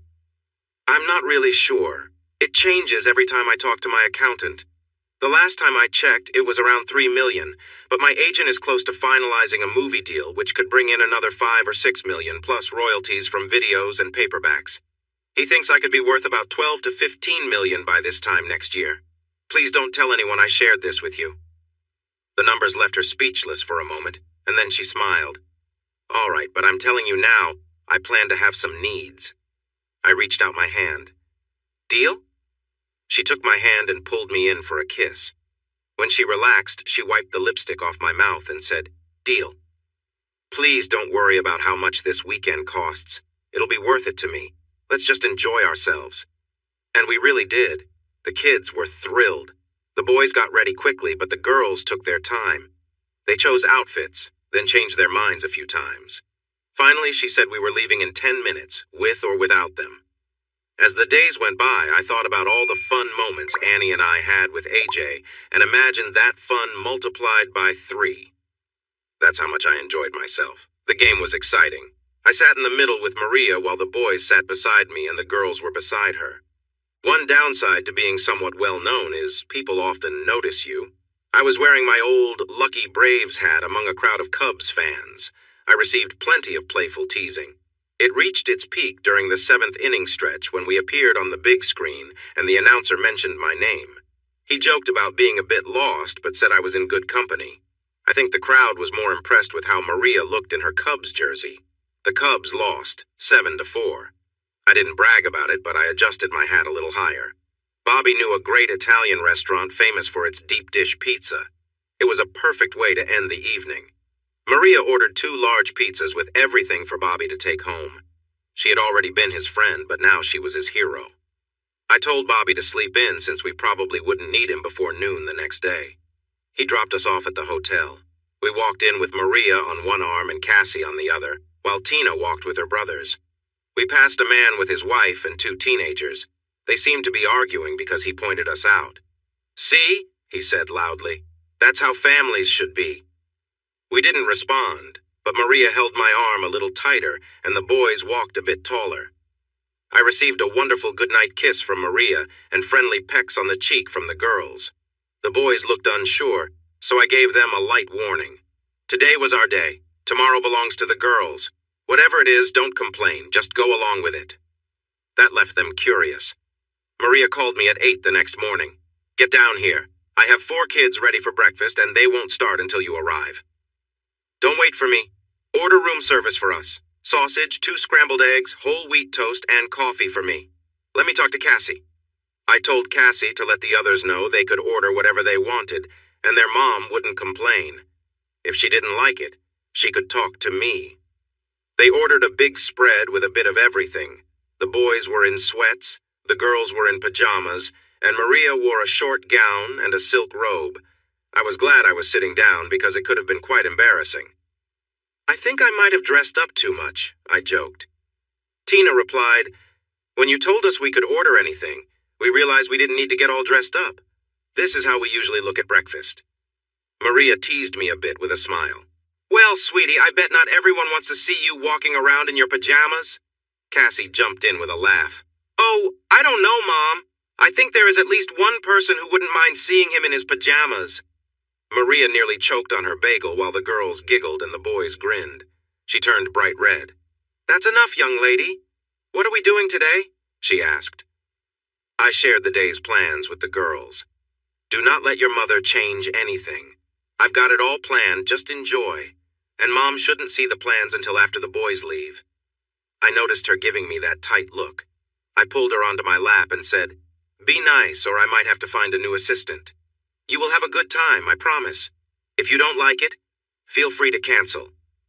They had been reading the note. "No!" they both cried out when I mentioned the option to cancel.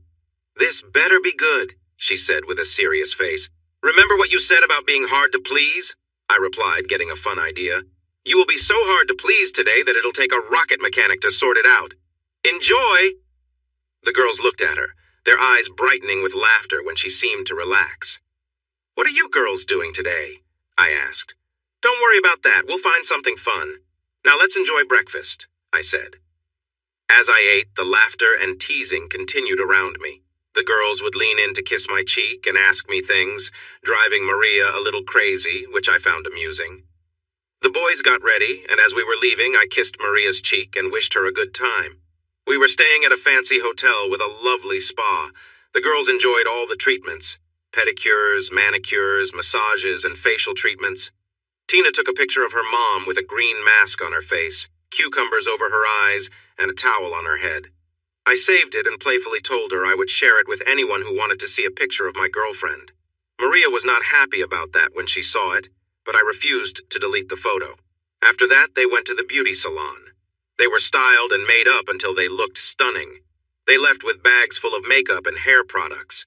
At 12:30, Bobby took them to one of the most popular tea rooms in Chicago, which was just for women. Next, he took them to an upscale ladies' store in town where I had arranged for each of them to choose 2 dresses, one for casual wear and one formal. They were custom-fitted to look their best, plus foundation garments. The boys and I were not just playing around. First, we visited a nice men's clothing store and had 2 suits each made to fit us, with instructions to have the more formal ones ready by 3. The bill was higher than what I usually spend on clothes in a year, but I had to admit, we all looked great. Afterward, we had lunch at a popular Greek restaurant and then went to Wrigley Field. We didn't stay for the game, but we met most of the team while they practiced batting. The boys took pictures with some players and a few coaches. Miguel, who liked to be called Mickey, caught a few fly balls, and Antonio, or Tony, caught for a couple of the relief pitchers. It's nice to be wealthy and well-known at times. I kept the boys until 5:30. Then we put on our new suits and headed to pick up the girls for dinner. We managed to get haircuts, and the boys had their hair styled, so we looked quite presentable. When we walked in, we all stood still for a moment, just gazing at each other. They were beautiful. Maria had her hair swept up and wore a dark green, sparkling dress that reached just below her knees, with a neckline that caught your attention. The girls' dresses were similar, but they had a modest neckline and a slightly shorter hem. I had a feeling that sleepless nights were ahead when they started dating. We guys all wore matching black suits, each just different enough to show our individual styles. We looked like a handsome group, and I felt proud to be with them. My goodness, Maria, you and the girls look so beautiful. Words can't express it. The boys added their compliments, saying how lovely Maria was and how great the girls looked. They glowed with our praise and told us what a handsome group we were. Before we left, we had one more surprise for the girls. We stopped at a jeweler and bought matching diamond earrings for all 3 of them. The girls received lockets with small diamonds, while Maria got a diamond pendant. They were speechless when we gave them the gifts. Then the tears started, and they had to fix their makeup before we left. When we reached the lobby, people looked our way. I had never felt prouder. Dinner was the same. We caught many glances, and when the girls went to the restroom, another diner asked them if their dad was someone famous. Maria told me about it later. "He's a writer. You might know him. Joe Williams, 500 Annies," Cassie said proudly. Tina added, "Yeah, he was on Today last week. I wondered why we kept getting attention, but no one bothered us. The concert was fantastic. I've never really liked classical music, but the pieces performed that night were amazing. Plans had been made earlier, and when we went backstage, the conductor and Yo-Yo Ma were there to greet us. Cassie even cried. Of course, pictures were taken. The next day, an article appeared in the Sun-Times about the event, featuring a photo of Cassie and Yo-Yo Ma. She framed it. Sunday came, and Maria insisted that we go to church. I was raised a Methodist, so I was unsure what to do, but decided to follow along. We wore our new suits, and the girls wore beautiful new dresses, which were lovely in a modest way. We spent the day relaxing and went to see a movie. The boys wanted an action film, while the girls preferred a romance. I liked both, but I dodged the choice by saying their mothers should decide. "Oh no, we've been pampered all weekend. Ask your dad, Joe, what he would like to see." It was a little slip, and there was a brief silence before I replied, "Well, if I get to choose, we'll see both. Let's watch the romance first, and then the action to wake us up. And no junk food, or you'll spoil your dinner." Of course, they got popcorn and drinks anyway, but no candy. Maria held my hand and cuddled during the sad parts. I can't even remember the name of the movie. I could only focus on her. After dinner and a game of Scrabble, it was time for bed. We were all a little sad. They had to go back home, and I had to hit the road. Driving back to my room was a mix of emotions. Being with Maria and her kids reminded me of the things I missed in my life. I loved AJ deeply, but I knew that if I had been given the chance, I could have loved more. I hadn't been in my room for more than 30 minutes when there was a knock on my door. When I opened it, Maria came in with a strange look on her face. The kids suggested I come up to say goodnight. They also thought I should stay to say good morning. I wasn't sure how to respond, but she continued talking. "I keep forgetting they're not little anymore. I think Mickey is becoming more grown-up. I found something in his room that showed he's become more mature. Even the girls told me to come up. What kind of example am I setting for them?" She looked straight at me and said, "But I wanted to come, really badly. I haven't felt these feelings since I first married their father. I didn't think I would ever feel this way again." Tears filled her eyes. "Please don't hurt me, Joe. Don't hurt them. We deserve happiness, don't we?" I took her in my arms and held her close. You deserve everything I can give you and the kids. We've only known each other for less than a month, but you're always on my mind. Even when I'm in a hotel room watching something, I think about talking with the boys about it. As I lay in bed, I thought about the quiet evenings and missed the comfort of having someone to share my day with, someone to hold close. The emptiness felt stronger at night, making me wish she were there beside me. My voice cracked as I spoke, feeling emotions rise. She listened quietly, her own expression softening. Her small, gentle smile was something I knew I'd remember forever, like a picture I could recall any time. I always knew, she said softly. I knew you were the one when I saw how you cared for my kids. She stood, took my hand, and led me gently to sit beside her. There's something I want to show you, she said with a warm smile. Something I got today. She wore a beautiful outfit that highlighted her grace, and as she twirled playfully, she asked, Think it was a good choice? I was completely captivated. She looked beautiful, radiating joy and confidence. She laughed, showing me the delicate details of her outfit. She ran her fingers over the label, hinting at its fine craftsmanship. Her warmth and laughter filled the room, and we held each other, cherishing the moment. She seemed relaxed and at ease, and I felt the same, a sense of peace and closeness. We shared a simple, comforting moment, lying together and talking about everything and nothing. The night passed quietly, filled with shared stories and quiet laughter. In those hours, it was clear that this connection was something rare, built on trust and mutual respect. We drifted off, knowing we had found something special. In the early morning, sunlight crept into the room, and we woke slowly, still wrapped in each other's warmth. It was a calm, serene beginning to a day we both knew would bring us closer. Joe held her close, appreciating the warmth and comfort of the quiet moments they shared. As they lay side by side, a soft smile played on her lips. She snuggled closer, taking comfort in his embrace, and he gently brushed a stray hair from her face. They both drifted off to sleep, content and at ease. A few hours later, Joe woke up to find her cuddled against him, resting peacefully. He smiled, feeling a strong sense of connection and peace. They both enjoyed the calm of the early morning, resting together without any hurry. In time, they simply enjoyed each other's presence, finding comfort in these gentle moments. At dawn, she gently roused him with a warm cloth, playfully patting his face to wake him. Good morning, she said with a soft laugh. Joe returned her smile, feeling the quiet joy of these little morning routines they were building together. Later, as they both began to get ready for the day, they heard the phone ring. It was Cassie, cheerful as always, calling to let them know breakfast was ready downstairs.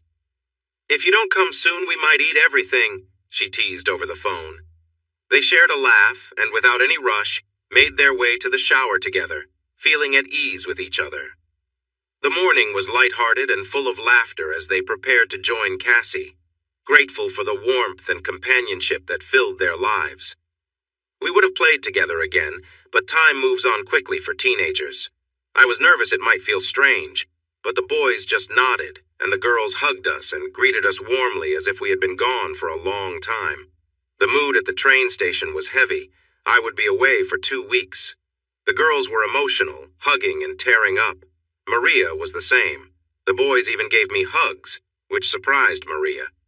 They had a bit of mist in their eyes, but maybe it was just the dust. I told everyone to keep in touch, but then I learned they didn't have cell phones. She just couldn't afford them. She was living on her salary and her ex-husband's benefits since he had passed away in an accident 5 years ago. It covered the basics but left little extra for fun things. The next day, I received 5 calls. 4 were from kids thanking me for the new phones, and 1 was from an upset mother. She warned me never to do something like that again without asking her first. But by the end of our chat, I managed to smooth things over. I guess I'll have to keep a close eye on you around the kids, huh? Be careful, Joe. Don't spoil them too much. I joked that I hoped to be around long enough to learn from her, and she laughed, saying that was her plan since we first met. They started calling me almost every day. The boys enjoyed having someone to talk to about guy things, and the girls liked having a father figure. They knew I would share anything with their mom if she asked, unless it was a secret. Then I would tell her she had to ask them. One evening, while having dinner with the owner of a bookstore chain, I got 2 calls in a row. "How many kids do you have?" he asked. I replied without thinking. 5, 4 teens, 2 of each, and a grown daughter with a child of her own. "Wow, I bet you enjoy some time away now and then?" "No, I actually dislike it. I wish I were home with them right now." He looked at me with understanding. "I'm happy for you, my friend. It's good to see you find joy again, especially after your first wife." He knew my story. I rarely thought about Annie anymore. It felt like it happened to someone else. The only time she crossed my mind was after talking to AJ. Her mother had never reached out to her since she left. I could understand leaving a partner, but abandoning a child was beyond me. When I got my 2 weeks off, I brought Maria and the kids home with me. I had forgotten how small my house felt until it was filled with kids, but we managed to make it work. The best part of being home was introducing Maria to Jane and Anne. They hit it off right away, heading to Jane's table and leaving me at the bar with Harry. "She's really nice and quite attractive, Joe. I'm glad things are going well for you." Harry was genuine, and I could tell. Yeah, my life has definitely changed, that's for sure. Sometimes I feel really frustrated with Anne and Jane. If it weren't for that night, I wouldn't be traveling around like a lost soul. You made them popular too. Now we have strangers coming in here looking for them, thinking talking to them will solve their problems. Jane almost joked about putting up a sign saying the doctor is in, like in that old cartoon. But she enjoys it, even if she complains a bit. It was strange. My old friends seemed to look at me in awe. It felt like I had done something so unusual that I became someone different. I never really got used to that feeling. My new family, as I now called them, could only stay for a week because school was starting. They were all going to the same high school, and I knew Maria would have a lot to handle. I spent the next week with AJ and her family. I told her about Maria and her kids, showing their pictures on my phone. She was happy for me and wanted to meet them.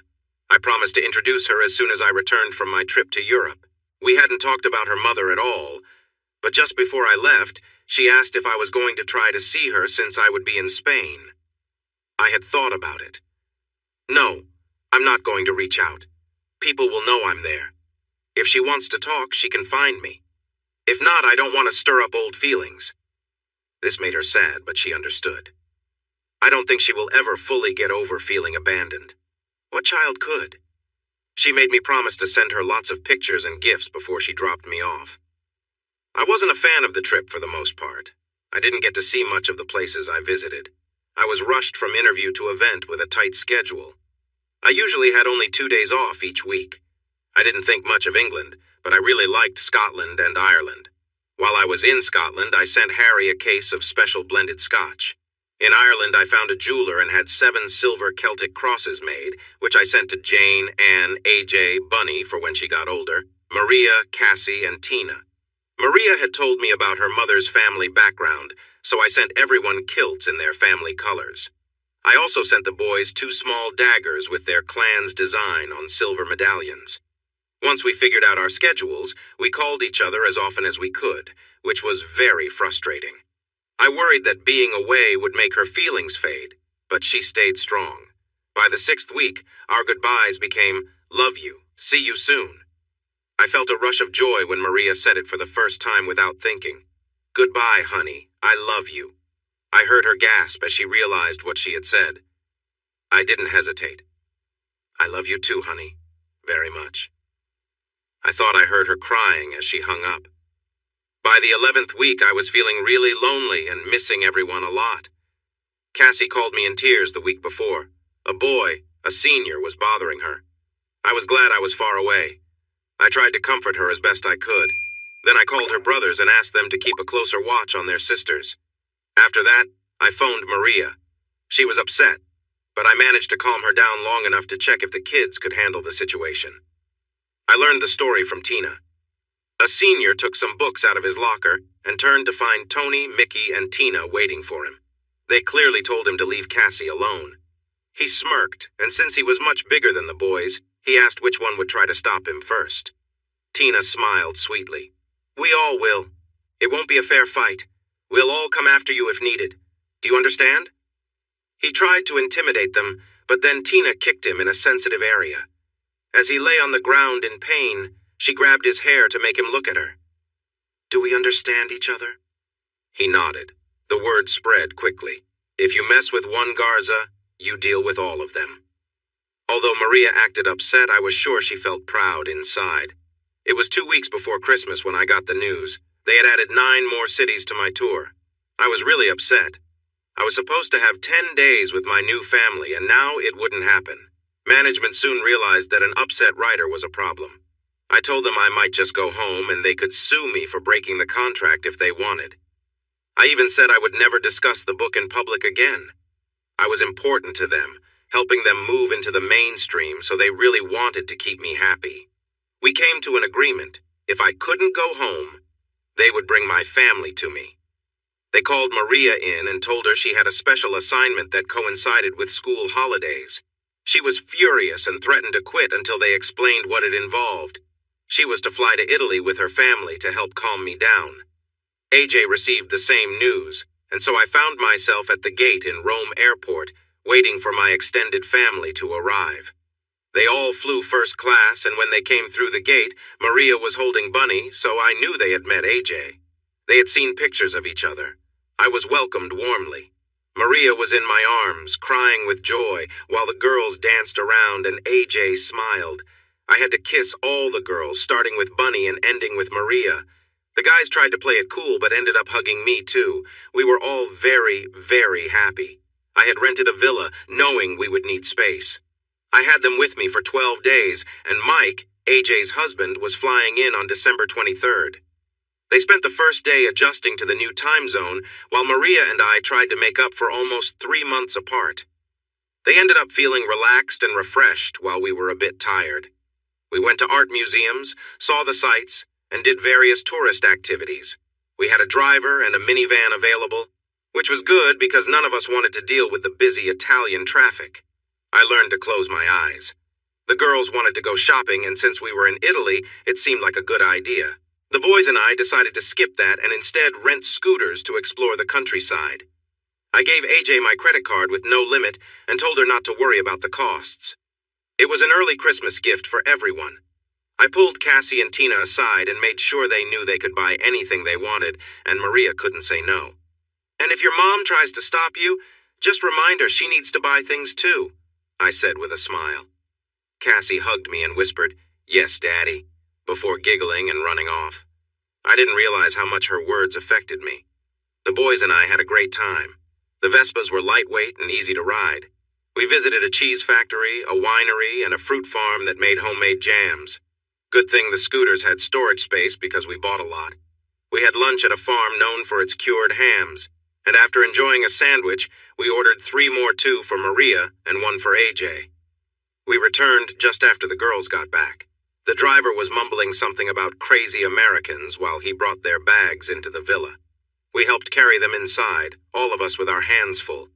I wondered how much it would cost to ship everything home. Everyone hugged and kissed as they showed us their new things. The boys and I tried to be interested, but after a while they just sighed. Men, and put their items away. Maria whispered that she had a few things she wanted to show me later, which made time feel like it was dragging on. I didn't care how much it cost. Designer clothes were worth it. She was a bit upset when I accidentally tore a gown while rushing, but I made it up to her by insisting she buy at least 2 more in different colors. We enjoyed our time together almost every night, and sometimes during the day when we were alone. It wasn't the wild passion of youth, but a deeper love that came with age. Quality is more important than quantity, and there was still plenty of warmth. AJ made sure to take the kids on several trips for Christmas shopping. Maria and I went out to buy presents for the kids. I got a little carried away and wanted to buy everything, but she urged me to slow down. "Let's not go overboard, Joe. It will be tough enough when the girls go back to school in new clothes," she said. Christmas morning was filled with laughter and excitement as everyone tore through wrapping paper. Everyone hugged and admired their gifts. Mike and AJ were speechless when I revealed their final present. First was a college fund for Bunny, set at $150,000. Next was a certified check for $250,000 to help them buy a house. Neither felt secure in their jobs and hadn't purchased anything yet. Mike looked at me and said he couldn't accept the money. I had thought about it a lot and had my answer ready. Mike, if I left you the money, would you take it? He grudgingly admitted he would. Then what's the difference? I have it and want to give it to you. It's just a small part of what I've earned, and I won't miss it at all. If it helps, pretend I'm not here. He finally smiled and said, Damn, I'm gonna miss you. We went to Christmas Mass at the Vatican, led by the Pope himself. Maria was deeply touched. Her faith was important to her. Mike, AJ, and all the kids left on the 27th. The kids were going to stay with them for a few days to give Maria and me some time alone. It was wonderful. For the first 2 days, we hardly got dressed. I found Maria a bit reserved. I wasn't sure if it was because of her upbringing or her past marriage. It seemed her former husband had some worries that held her back. She didn't want to accept certain kinds of affection, which I found puzzling. I decided to help her. From things I had learned, I knew that women want to feel loved and valued, but sometimes they also want to be swept off their feet. It's not about being hurt, but about feeling connected in a strong way. I gave Maria enough wine to make her giggle and encouraged her to let go a bit. I tied her gently to the old iron bed we slept in, using soft scarves for comfort. She could move her legs, but not too much. I massaged her skin and covered her eyes, telling her it would make the experience more exciting. I could tell she was enjoying herself as I slowly made my way around her body. When I got close to a sensitive spot, she stopped me. Joe, no, you know I don't allow that. I leaned in and whispered, You do tonight. Her protests turned into soft sounds as I continued. She moved around as best she could, but I stayed close to her. When she reached her first moment of joy, she cried out. By the second time, she was making soft noises, and by the third, she was pleading. Yes, right there, yes, yes, yes. The last yes was filled with surprise. I set her legs free and moved closer to her. The sounds she was making pushed me to my limit, and I soon followed her lead. After that moment, I held her tightly. When she came back to her senses, I asked if I would need to restrain her next time, and her answer surprised me. No, but would you do it anyway? I love this woman. Just before she left, we were wandering the shopping streets of Rome and found ourselves on Jewelry Row. The displays were lovely, but I wasn't really paying attention. Maria stopped and stared at a display that featured engagement rings and wedding bands. A wistful look crossed her face. I had been thinking about our future for a while, and without any hesitation, I dropped down on my knees right there on the street. I took her hand. Yolanda Maria Garza, I love you with all my heart. Will you marry me? Even with a language barrier, everyone around us understood what was happening. She surprised me. Instead of crying or showing a lot of emotion, she leaned down and gave me a kiss that felt deep and meaningful. My heart's biggest wish is to marry you, Joseph Allen Williams, but I have a condition. I want to wait a year before we marry. We fell in love quickly, and I want to enjoy this feeling for a while before taking the next step. Can you accept that? Absolutely, I could. We went into the store and she chose the ring she liked. It wasn't the most expensive one, but it was nice. She wore it out of the shop, and I hoped she would keep it on forever. As I shared my story, leaving out any inappropriate parts, Barbara had tears in her eyes. That's such a beautiful story, Joe. I hope you both find happiness together. Me too, Barbara, me too. Joe, do you think writing your book will help you understand her better? Definitely, but not for the reasons you might think. He looked out at the audience. Writing the book was probably one of the silliest things I ever did. It came from a place of pain and was influenced by alcohol. I was feeling pretty buzzed when I thought of it. Women are not simple. They are complex beings with feelings and thoughts. There isn't a one-size-fits-all way to understand them. Let me give you an example that might help. Imagine I wanted to write the best car repair manual ever. It should be simple, right? After all cars need fuel, oil, batteries, and spark plugs. But what works for a small car won't work for a big luxury car at all. Women are like that. They are unique, like snowflakes, and no two are exactly the same. But I can say one thing for sure. I can tell you what every woman in the audience is thinking right now. He paused for effect. They are thinking, this guy is clueless. There's no way he knows what I'm thinking. The audience chuckled in agreement. And they're right. No one can truly predict what others will think or feel in any situation. We might have an idea if we know them well, but even that is uncertain. I can tell you this, though. Communication is vital. There's a song from the 80s by Marshall Crenshaw called Someday, Someway. In it, he sings, "If you can't tell me what is wrong, all I can do is wonder why." That sums it up perfectly. Many men miss a lot of things, and saying, "If you don't know what's wrong, I'm not going to tell you," can lead to big misunderstandings. We often don't know what's wrong. If we did, we would try to fix it. We might not understand emotions as well as you do. So please, give us a chance and let us know what's bothering you. It's not possible for anyone to fully understand all women, but if we spend time together and work at it, we might come to understand a little about the ones we care about. I've learned something important too. You really need to pay attention to what's not being said. Sometimes, the unspoken thoughts are the most crucial. If I had listened a bit more, maybe things with Annie would have turned out differently. Perhaps if she had shared her feelings, we could have made changes. What saddens me the most is that I didn't realize she was unhappy and she never gave me the chance to fix what was wrong. But life goes on. Remember at the start of the interview when I mentioned unexpected outcomes? I am living proof of that. If Annie had stayed, I would likely still be a content engineer, writing my manuals and dreaming of retirement. But she chose to leave, looking for something new.